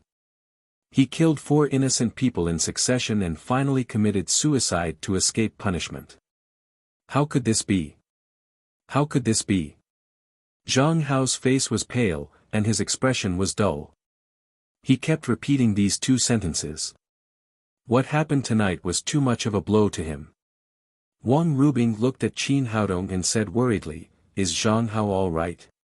"He's fine. He just can't accept it for a while. Take him back to rest and comfort him." Qin Haodong and Wang Rubing helped Zhang Hao into their car, and then Wang Rubing took Zhang Hao back. After they left, there were only him and Nalan Wuxia. Nalan Wuxia looked at Qin Haodong with watery eyes. Suddenly, she rushed forward and hugged Qin Haodong's neck and kissed him hard.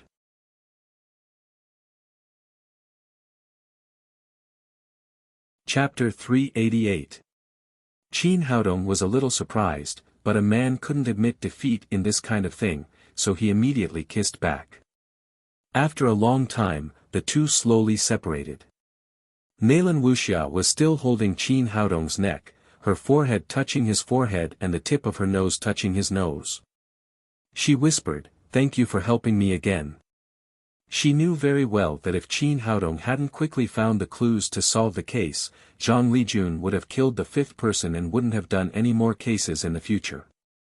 This serial murder case would have become a dead case and a big stain on her career as a police officer. Looking at the extremely beautiful face in front of him, Qin Haodong couldn't help but gently peck her red lips again. Then he said, "Serving beautiful women is the basis of happiness. It's nothing. And if I hadn't helped you, my sister would have been killed by that bastard Dao Tong." Nalan Wuxia pulled Qin Haodong to sit down on the ground, looked up at the stars in the sky and said, "Since you appeared, you have saved my life and helped me so much. As long as you are around, I feel very safe. I feel that you are omnipotent and nothing is difficult for you." Speaking of this, she turned to look at Qin Haodong and said, "The old Taoist said that I have a Mr. Right in my life. It should be you. I'm not that good." Qin Haodong touched his nose and said with some narcissism, "Everyone has shortcomings, and so do I. It's just that I have too many advantages and haven't found the shortcomings yet." "You're flattering yourself." Nalan Wuxia leaned on Qin Haodong's shoulder and said, "Do you think the sloppy old Taoist was right?" "I feel very right. You are a perfect man in my eyes. You are my Mr. Right. It's a pity that there are too many beautiful women around you." Qin Haodong said, "I don't know. Maybe the old Taoist was just talking nonsense to cheat you of 400 yuan. Or maybe the person he was talking about was not me. You haven't met him yet." Nalan Wuxia held his arm tightly and said, "I don't care. Anyway, I've fallen in love with you. I won't find another man. It's up to you." Qin Haodong thought about it and said, "Let's leave everything to time. Maybe you'll regret it after a while." "I won't regret it." Nalan Wuxia said, "I think the old Taoist is right. This is my life." Qin Haodong felt that the atmosphere was a little heavy, so he changed the topic and said, "That sloppy old Taoist is really a master. If he hadn't told me, maybe we wouldn't have been able to solve the case now. It's a pity that I didn't ask his name or leave his contact information." Nalan Wuxia said, "It doesn't matter. If we are destined, we will meet him again. Well, you've been tired for so many days. Now that the case has been resolved, go back and rest." After that, Qin Haodong took Nalan Wuxia's hand and slowly walked out of the mound. Nalan Wuxia returned to the crime squad, and he returned to the Lin's villa. It was close to midnight. He entered the room quietly and saw that the little fellow was lying on the bed and had fallen asleep. Lin Momo was sitting on the bed and reading a book, still awake. "Momo, it's so late, but you haven't slept yet. Are you waiting for me?" Qin Haodong said as he came to Lin Momo's side quietly and held her in his arms. He hadn't seen her for a few days, but he had a feeling that absence makes the heart grow fonder. His two big hands quickly moved and reached into Lin Momo's pajamas. Just as he was about to take further action, he heard the little fellow say, "Papa, you're back." Qin Haodong was speechless. His precious daughter had been sleeping very soundly. Why did she suddenly wake up? He quickly took back his two big hands and turned to the little fellow and said, "Yes, Papa is back." The little fellow asked, "Papa, what were you doing just now?" Qin Haodong had an idea in an emergency and said, Well, your mother just said that she was a little itchy, so she asked me to scratch it for her." Lin Momo gave him a charming look and thought, "I didn't itch at first, but now I'm itchy because of you." Fearing that his precious daughter would ask other embarrassing questions, Qin Haodong quickly held the little fellow in his arms, kissed her chubby face and said, "Tang Tang, have you missed Papa these days?" "Yes, I miss Papa." After the little fellow said that, she suddenly sniffed hard and said, "Papa, why do you smell so good? Are you with another auntie again?" Qin Haodong was speechless again.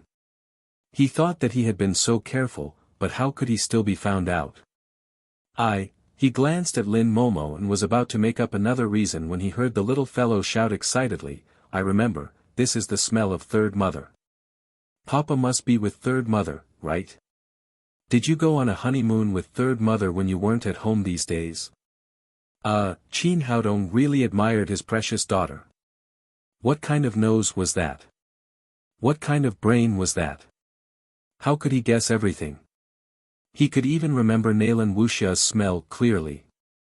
"Well, Tang Tang, Papa is tired. Let's go to sleep." At the critical moment, Lin Momo helped him out. The three of them lay on the bed. The little fellow held Qin Haodong's arm and soon fell asleep again.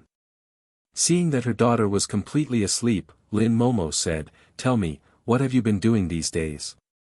Did you really go on a honeymoon with Sister Wuxia?" "No, I went to the police station to help solve the case these days." Qin Haodong didn't hide anything from Lin Momo. He told her about the serial murders from beginning to end. Finally, he said, "Fortunately, I was involved in the case, or my sister would have died tonight." Lin Momo couldn't help but exclaim, "I didn't expect these two people to be so crazy. In order to live forever, they even used human organs to make elixirs. It's really inhumane." Rubing is really unfortunate to encounter such a thing. But Zhang Hao is devoted to her. She should be happy in the future. Qin Haodong said, "Some people are like this. In order to live forever, they don't care about the lives of others. Fortunately, everything is over. Dao Tong and Zhang Lijun are dead. This kind of thing will not happen again in the future. Let's live our own lives." After that, the two chatted for a while and fell asleep one after another. In the Yagyu family of M country, Yagyu Shinji, the master of the family, sat in the living room with a gloomy face. Opposite him sat a neon man in a kimono with a pigtail on the back of his head. This man's momentum was no weaker than Yagyu Shinji's. He had reached the level of first-grade heavenly ninja, which was the supreme power realm in Huaxiao. Behind the man with the pigtail were three neon warriors. These people were wearing samurai suits with 3 stars printed on their collars and cuffs. They were 3-star superior ninjas. They were from the Hanaki family of Neon. The man with the pigtail was the master of the family, Hanaki Inuchi Wolf, and the other 3 were superior ninjas of their family. Yagyu Shinji said in a cold voice, "Master Hanaki, what do you want to do when you bring people to our Yagyu family late at night? Are you here to show off?" Hanaki Inuichiro laughed and said, "Master Yagyu, what are you talking about? Our Hanaki family has always been on good terms with your Yagyu family. How can we show off?" Yagyu Shinji did not speak, and his face was still gloomy. Fire could not be contained in paper. Although the Yagyu family had done a good job of keeping secrets recently, the news still leaked out. The news that the great elder Yagyu Ken had died and the Yagyu family's strength had been seriously damaged had spread throughout Neon. Neon had always been a country where the strong preyed on the weak. Seeing the Yagyu family declining day by day, many families began to have ideas about them. The Hanaki family in front of him was the most obvious one. Tonight, Hanaki Inuichiro came uninvited and brought 3 superior ninjas, which was obviously malicious. As for what he had just said, Yagyu Ken and the Hanaki family had always been on good terms. Yagyu Shinji would not believe it. Sure enough, Hanaki Inuichiro said, "Hanaki family, I heard that your family has not been very good recently. Unfortunately, the great elder died in Wuxia, and more than half of the superior ninjas have been lost. Our Hanaki family deeply sympathizes with you." Yagyu Shinji said, "Master Hanaki, you can't talk nonsense. The great elder has been in seclusion in our Yagyu family. He has not died at all." Ha! Ha! Ha! Ha! Hanaki Inuichiro laughed wildly. When he was done, he said, "Master of the Yagyu family, don't play that kind of self-deception anymore. Yagyu Ken's death is known throughout Neon. It's useless for you to deny it. Call him out if you can. As long as Yagyu Ken can come to me, I, Hanaki Inuichiro, promise to leave immediately without saying a word." Yagyu Shinji also knew that this matter could not be hidden anymore. He said, "Hanaki, what do you want to do?" "In fact, it's nothing. Our Hanaki family feels that the Yagyu family has not been doing well recently, so we want to help you." Then he said with a sinister smile, "I heard that the Yagyu family has no power to maintain the casino on Yagyu Road now. Why don't you hand it over to our Hanaki family? We'll help you take care of it. Don't even think about it." Yagyu Shinji was furious. He did not expect Hanaki Inuichiro to have such a big appetite that he even wanted to take over the Yagyu Road casino. This casino was one of the most profitable businesses of the Yagyu family. They would not hand it over in any case. Hanaki Inuichiro was not anxious. He continued to say with a smile, "Master Yagyu, there is one thing you have to be clear about. Now you can't keep this casino at all with your current strength. It's better to hand it over to our Hanaki family.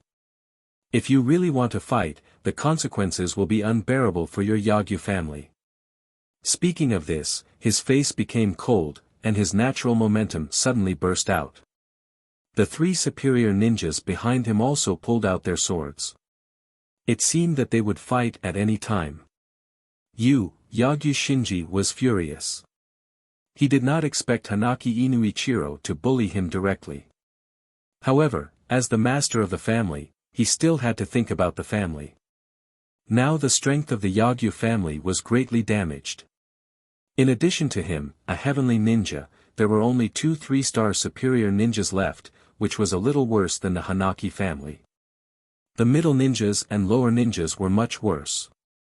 If they really fought, it was likely that the Yagyu family would be destroyed. There was no other way. They had lost nearly half of their strength last time. Thinking of this, he could only hold back his anger and said, "Hanaki, the casino on Yagyu Road is absolutely out of the question. We have several other casinos. We can consider giving you one." Hanaki Inuichiro sneered proudly and said, "Yagyu Shinji, to tell you the truth, our Hanaki family is fully prepared tonight. If you hand over the casino, we'll live in peace. If you don't, there will be no Yagyu family in Neon." Yagyu Shinji was furious. "Hanaki, don't go too far. If you really push our Yagyu family, you can't take advantage of it." Hanaki Inuichiro stood up and sneered. "I'm going too far. What can you do about it? Who dares to be rude to our Yagyu family? Do you want to die?" With a shout, the door opened with a bang, and a delicate figure with a huge momentum appeared in front of the door.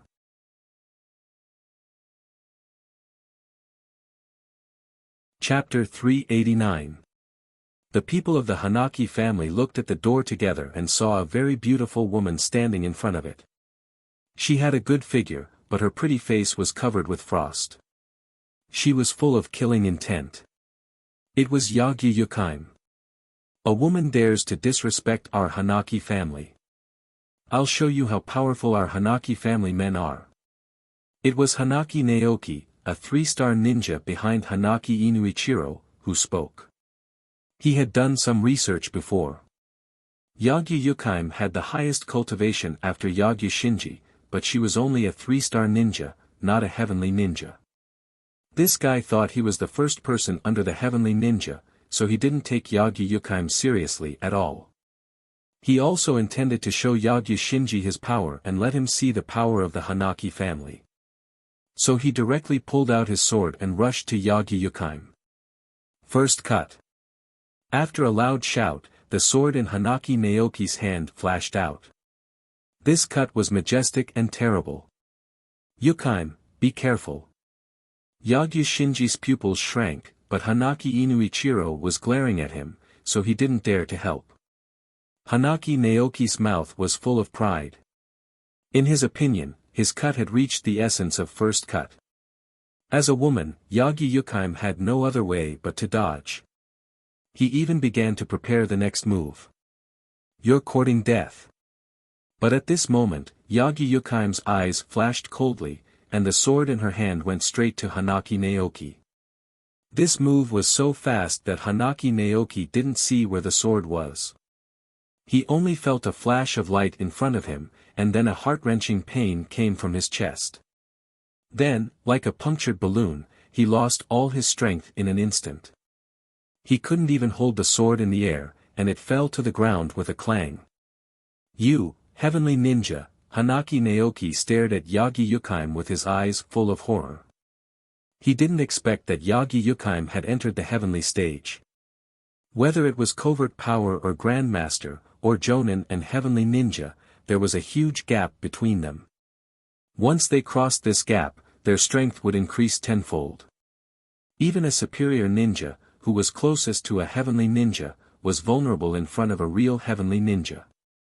If he had known that Yagyu Yukaim had reached the level of a heavenly ninja, not only would Hanaki Naoki not have taken action just now, but even the Hanaki family would not have dared to provoke her today, because the power of a heavenly ninja was definitely not something that a superior ninja could offend. But it was too late to regret now. Hanaki Naoki's chest had been cut open by Yagyu Yukaim. His eyes turned over and he could only die unwillingly. Yagyu Yukaim did not put away her sword. The tip of the sword was still dripping with red blood. Her cold eyes glanced around again. She said to Hanaki Inuichiro with a murderous look, anyone who offends the Yagyu family will die. Seeing Yagyu Yukaim kill Hanaki Naoki with one knife, Yagyu Shinji couldn't believe his eyes. He knew very well how difficult it was to cross the threshold from high-level ninja to heavenly ninja. This was also the reason why heavenly ninjas were extremely rare and honorable. He didn't expect his daughter to become a heavenly ninja. Yukaim, did you succeed? You deserve to be the pride of our Yagyu family. At this time, he was extremely excited and swept away his depression. It was rare for a family to have 2 heavenly ninjas in the whole Neon. At least the Hanaki family couldn't provoke this kind of strength. Yagyu Yukaim nodded and said, yes, father. Just now, I broke through and became a proud heavenly ninja. Great, it's really great. Amaterasu, God bless our Yagyu family. Yagyu Shinji looked back at Hanaki Inuichiro and said proudly, Hanaki, do you still want my Yagyu family's casino now? Hanaki Inuichiro was tense all over. In the face of 2 natural ninja masters, he didn't dare to relax at all. He didn't even dare to look at Hanaki Naoki, who was dead on one side. Master of the Yagyu family, it's our Hanaki family's fault this time. We are willing to accept punishment. Compared with before, his attitude had changed 180 degrees. In Neon, everyone respected the strong, and strength was king. At this time, the Yagyu family already had 2 heavenly ninja masters, which was definitely not something that the Hanaki family could afford to provoke. Moreover, people under the eaves had to bow their heads. Although there were 3 of them now, he was the only heavenly ninja, and the other 2 were just superior ninjas. Even if they joined forces, they would not be able to survive more than 10 moves. At that time, not only would the 2 superior ninjas die, but he would also face the joint attack of Yagyu Shinji and Yagyu Yukaim. If Yagyu Shinji wanted to, he could leave all 3 of them here. If they died, the Hanaki family would soon be eroded by other forces, and nothing would be left. You know what's good for you. Yagyu Shinji said proudly, from now on, the Hanaki family's wharf in Diving Bay belongs to the Yagyu family. Do you have any problem with that? The wharf in Diving Bay was extremely important to the Hanaki family. It could be said that it made a lot of money every day. It was an important source of income for the Hanaki family. Yagyu Shinji asking for the wharf was tantamount to cutting off a piece of meat from the Hanaki family. However, Hanaki Inuichiro could not object now. After all, losing a piece of meat was much better than losing his life. No problem. From today on, the wharf in Diving Bay is the property of the Yagyu family. Hanaki Inuichiro could still make a prompt decision at a critical time. You know what's good for you. Get out of here. Yagyu Shinji directly drove out several people from the Hanaki family.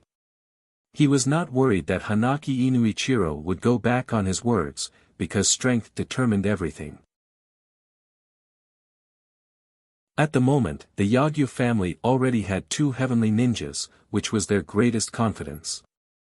Several people from the Hanaki family bowed deeply to Yagyu Shinji and Yagyu Yukaim, and then fled from the Yagyu family in embarrassment.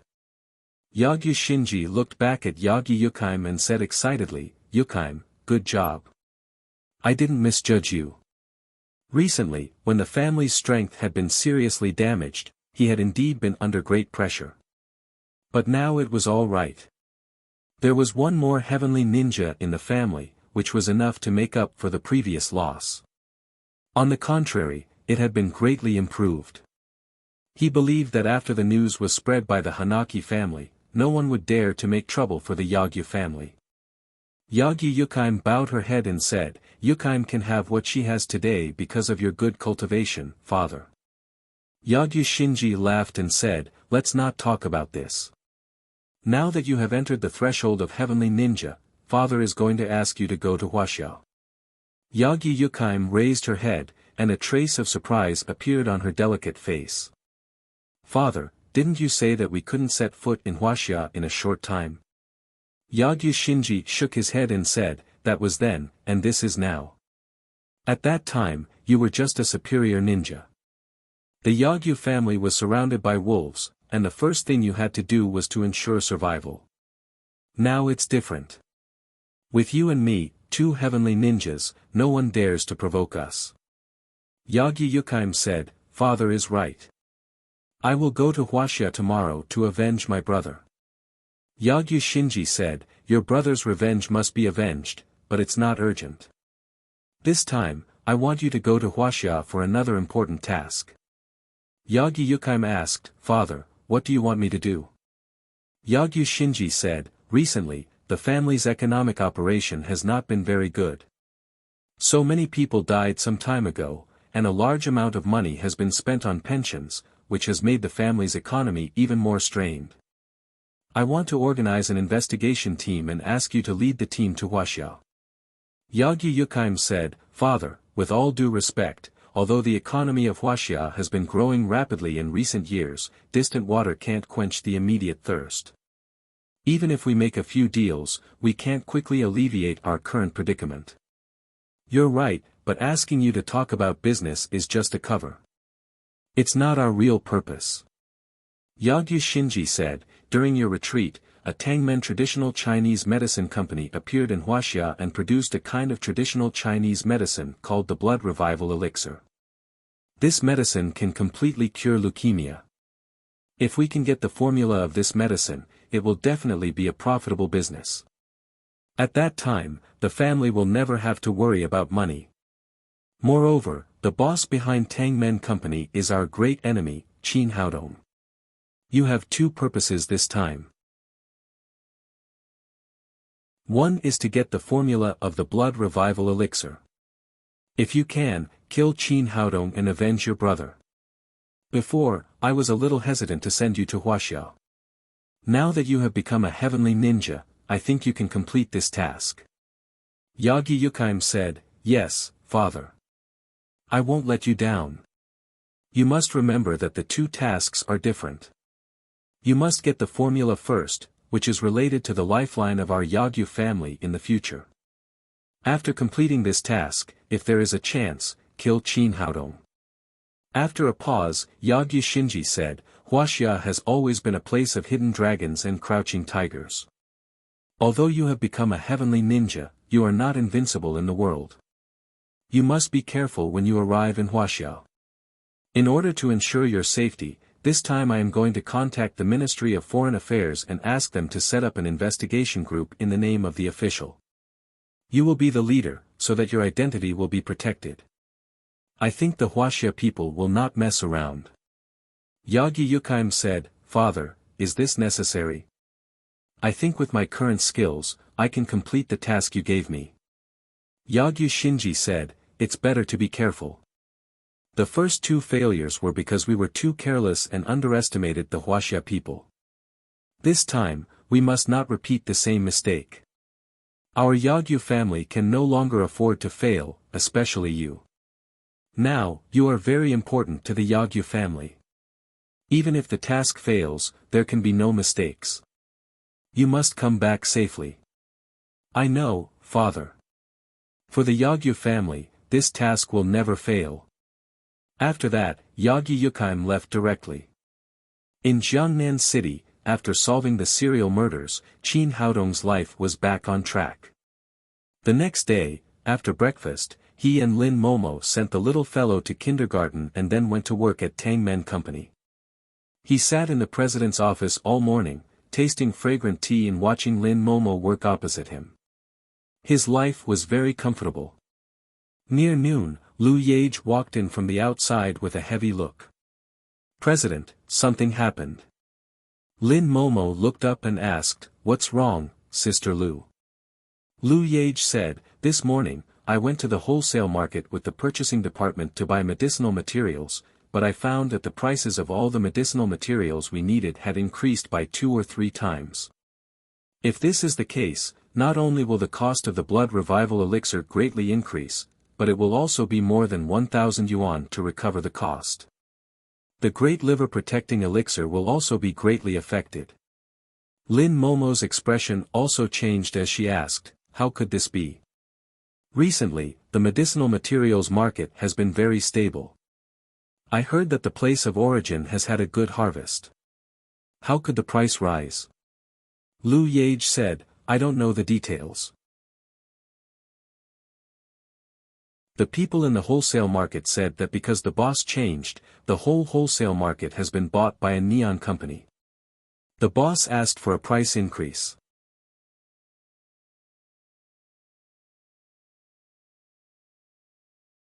Chapter 390. Qin Haodong said, Got it, Sister Lu. Just make sure that the medicinal materials are used on the same day. Leave the rest to us. Lu Yage nodded and turned to leave the office. Qin Haodong said, I didn't expect that in just a few days, the purchase of medicinal materials would go wrong again. It seems that as a traditional Chinese medicine industry, we'd better control the wholesale market. Lin Momo said, I also thought about that. After Wang Desheng made trouble last time, I also asked someone to do a capital budget. If we want to fully acquire the Chinese medicine wholesale market, we need at least 3 billion yuan. We are short of funds now, so we temporarily put it aside. I didn't expect it to be acquired so soon. Qin Haodong said, 3 billion yuan. It's really not a small amount. Although they now had 2 pharmaceutical factories producing, they had not yet reached the stage of profitability, so they were not very rich.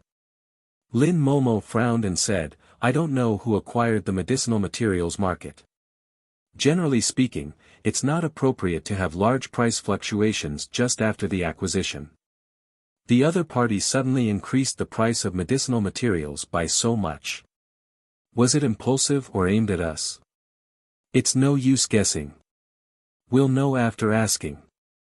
Qin Haodong took out his mobile phone and dialed Wang Rubing's number. The government must know about such a big acquisition. Haodong, what's the matter? Wang Rubing's voice was calm. It seemed that her mood had returned to normal. How's Zhang Hao? Not bad, much better than yesterday, but he's still not in a good mood. No matter who encounters this kind of thing, he needs some time to digest it.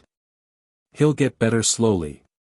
After talking about Zhang Hao, Qin Haodong asked, Sister, I want to ask you something. I heard that a foreign company bought the Chinese medicine wholesale market. Do you know the situation? Wang Rubing said, I know this. The acquisition was completed yesterday. It was a major success of the investment promotion agency. I've already reported the specific situation. What's the specific situation? Who is the outstanding party? It's Yagyu Corporation of Neon. They invested 3 billion yuan to buy the Chinese medicine market. I heard that they are going to further strengthen and expand it. Wang Rubing said, this time, the Ministry of Foreign Affairs of Neon organized an investigation team to Jiangnan City. The leader is Yagyu Yukaim. The investment promotion agency attaches great importance to it. I heard that there will be a reception at the Jiangnan Hotel tonight. According to the scale and influence of Tangmen Company, you should be able to receive an invitation. Don't you know about this? I just came back, so I don't know much about the situation. Qin Haodong said thoughtfully, Yagyu Corporation, Yagyu Yukaim. I didn't expect them to come so soon. Wang Rubing said, what? Are you familiar with them?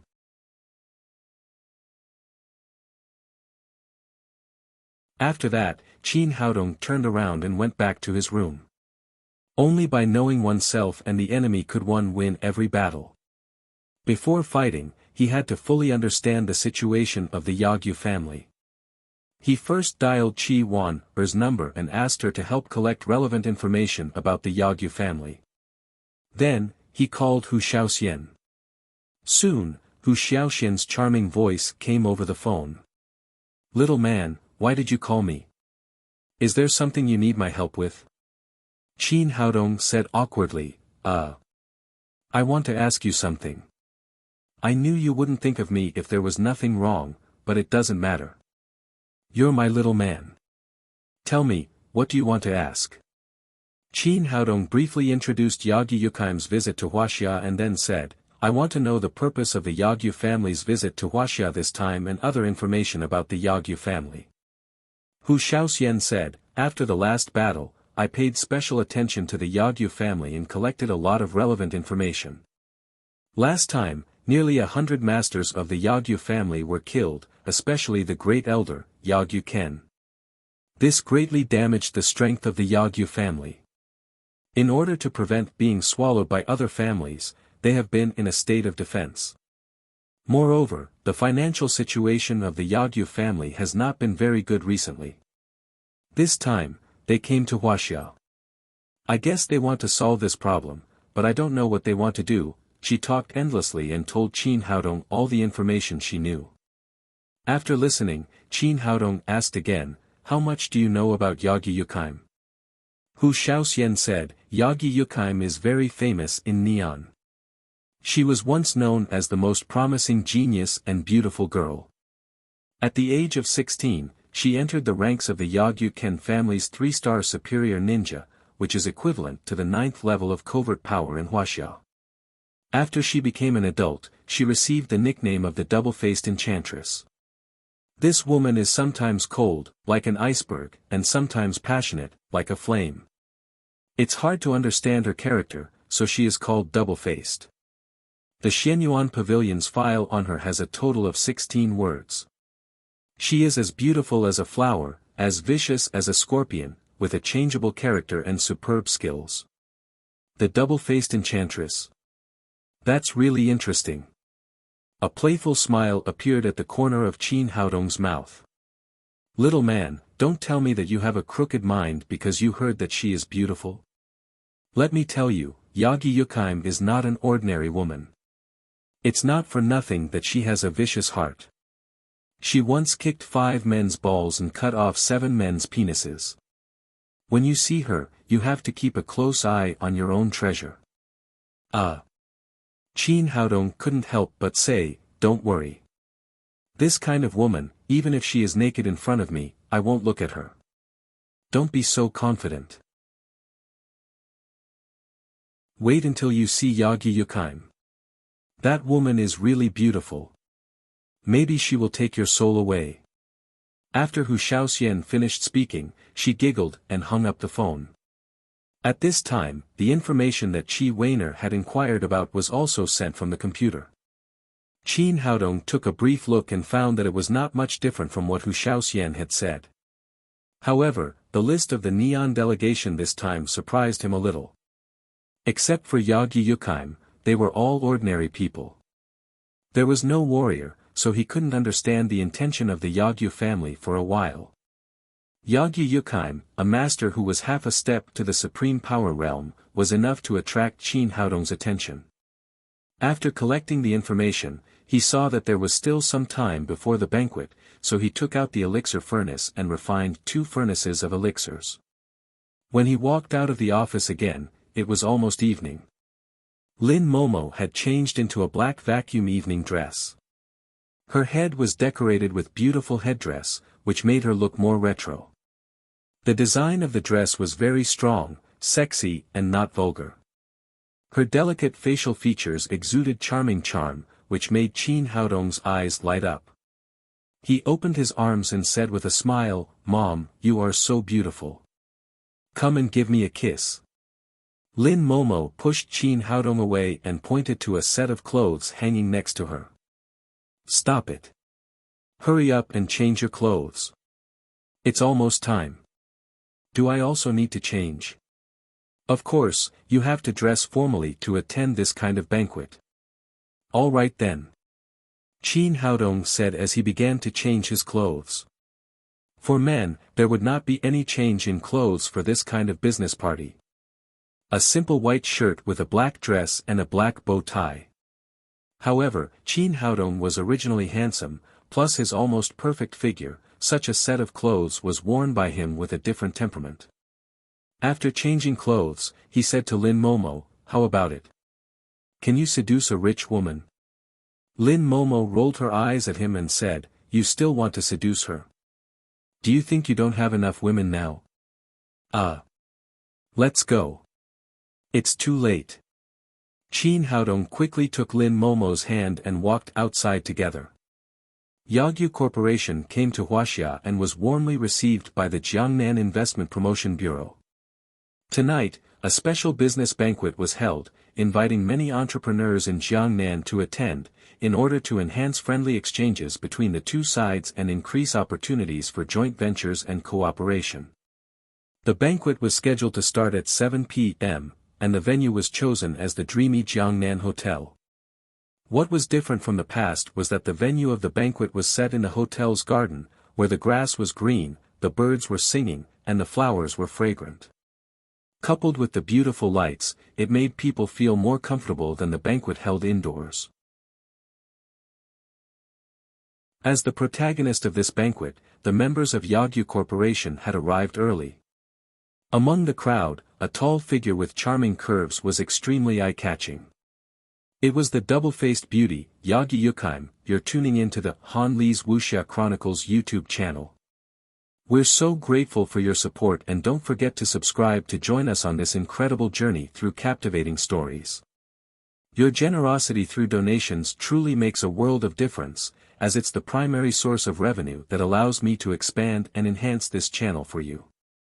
Thank you from the bottom of my heart for being a part of this adventure.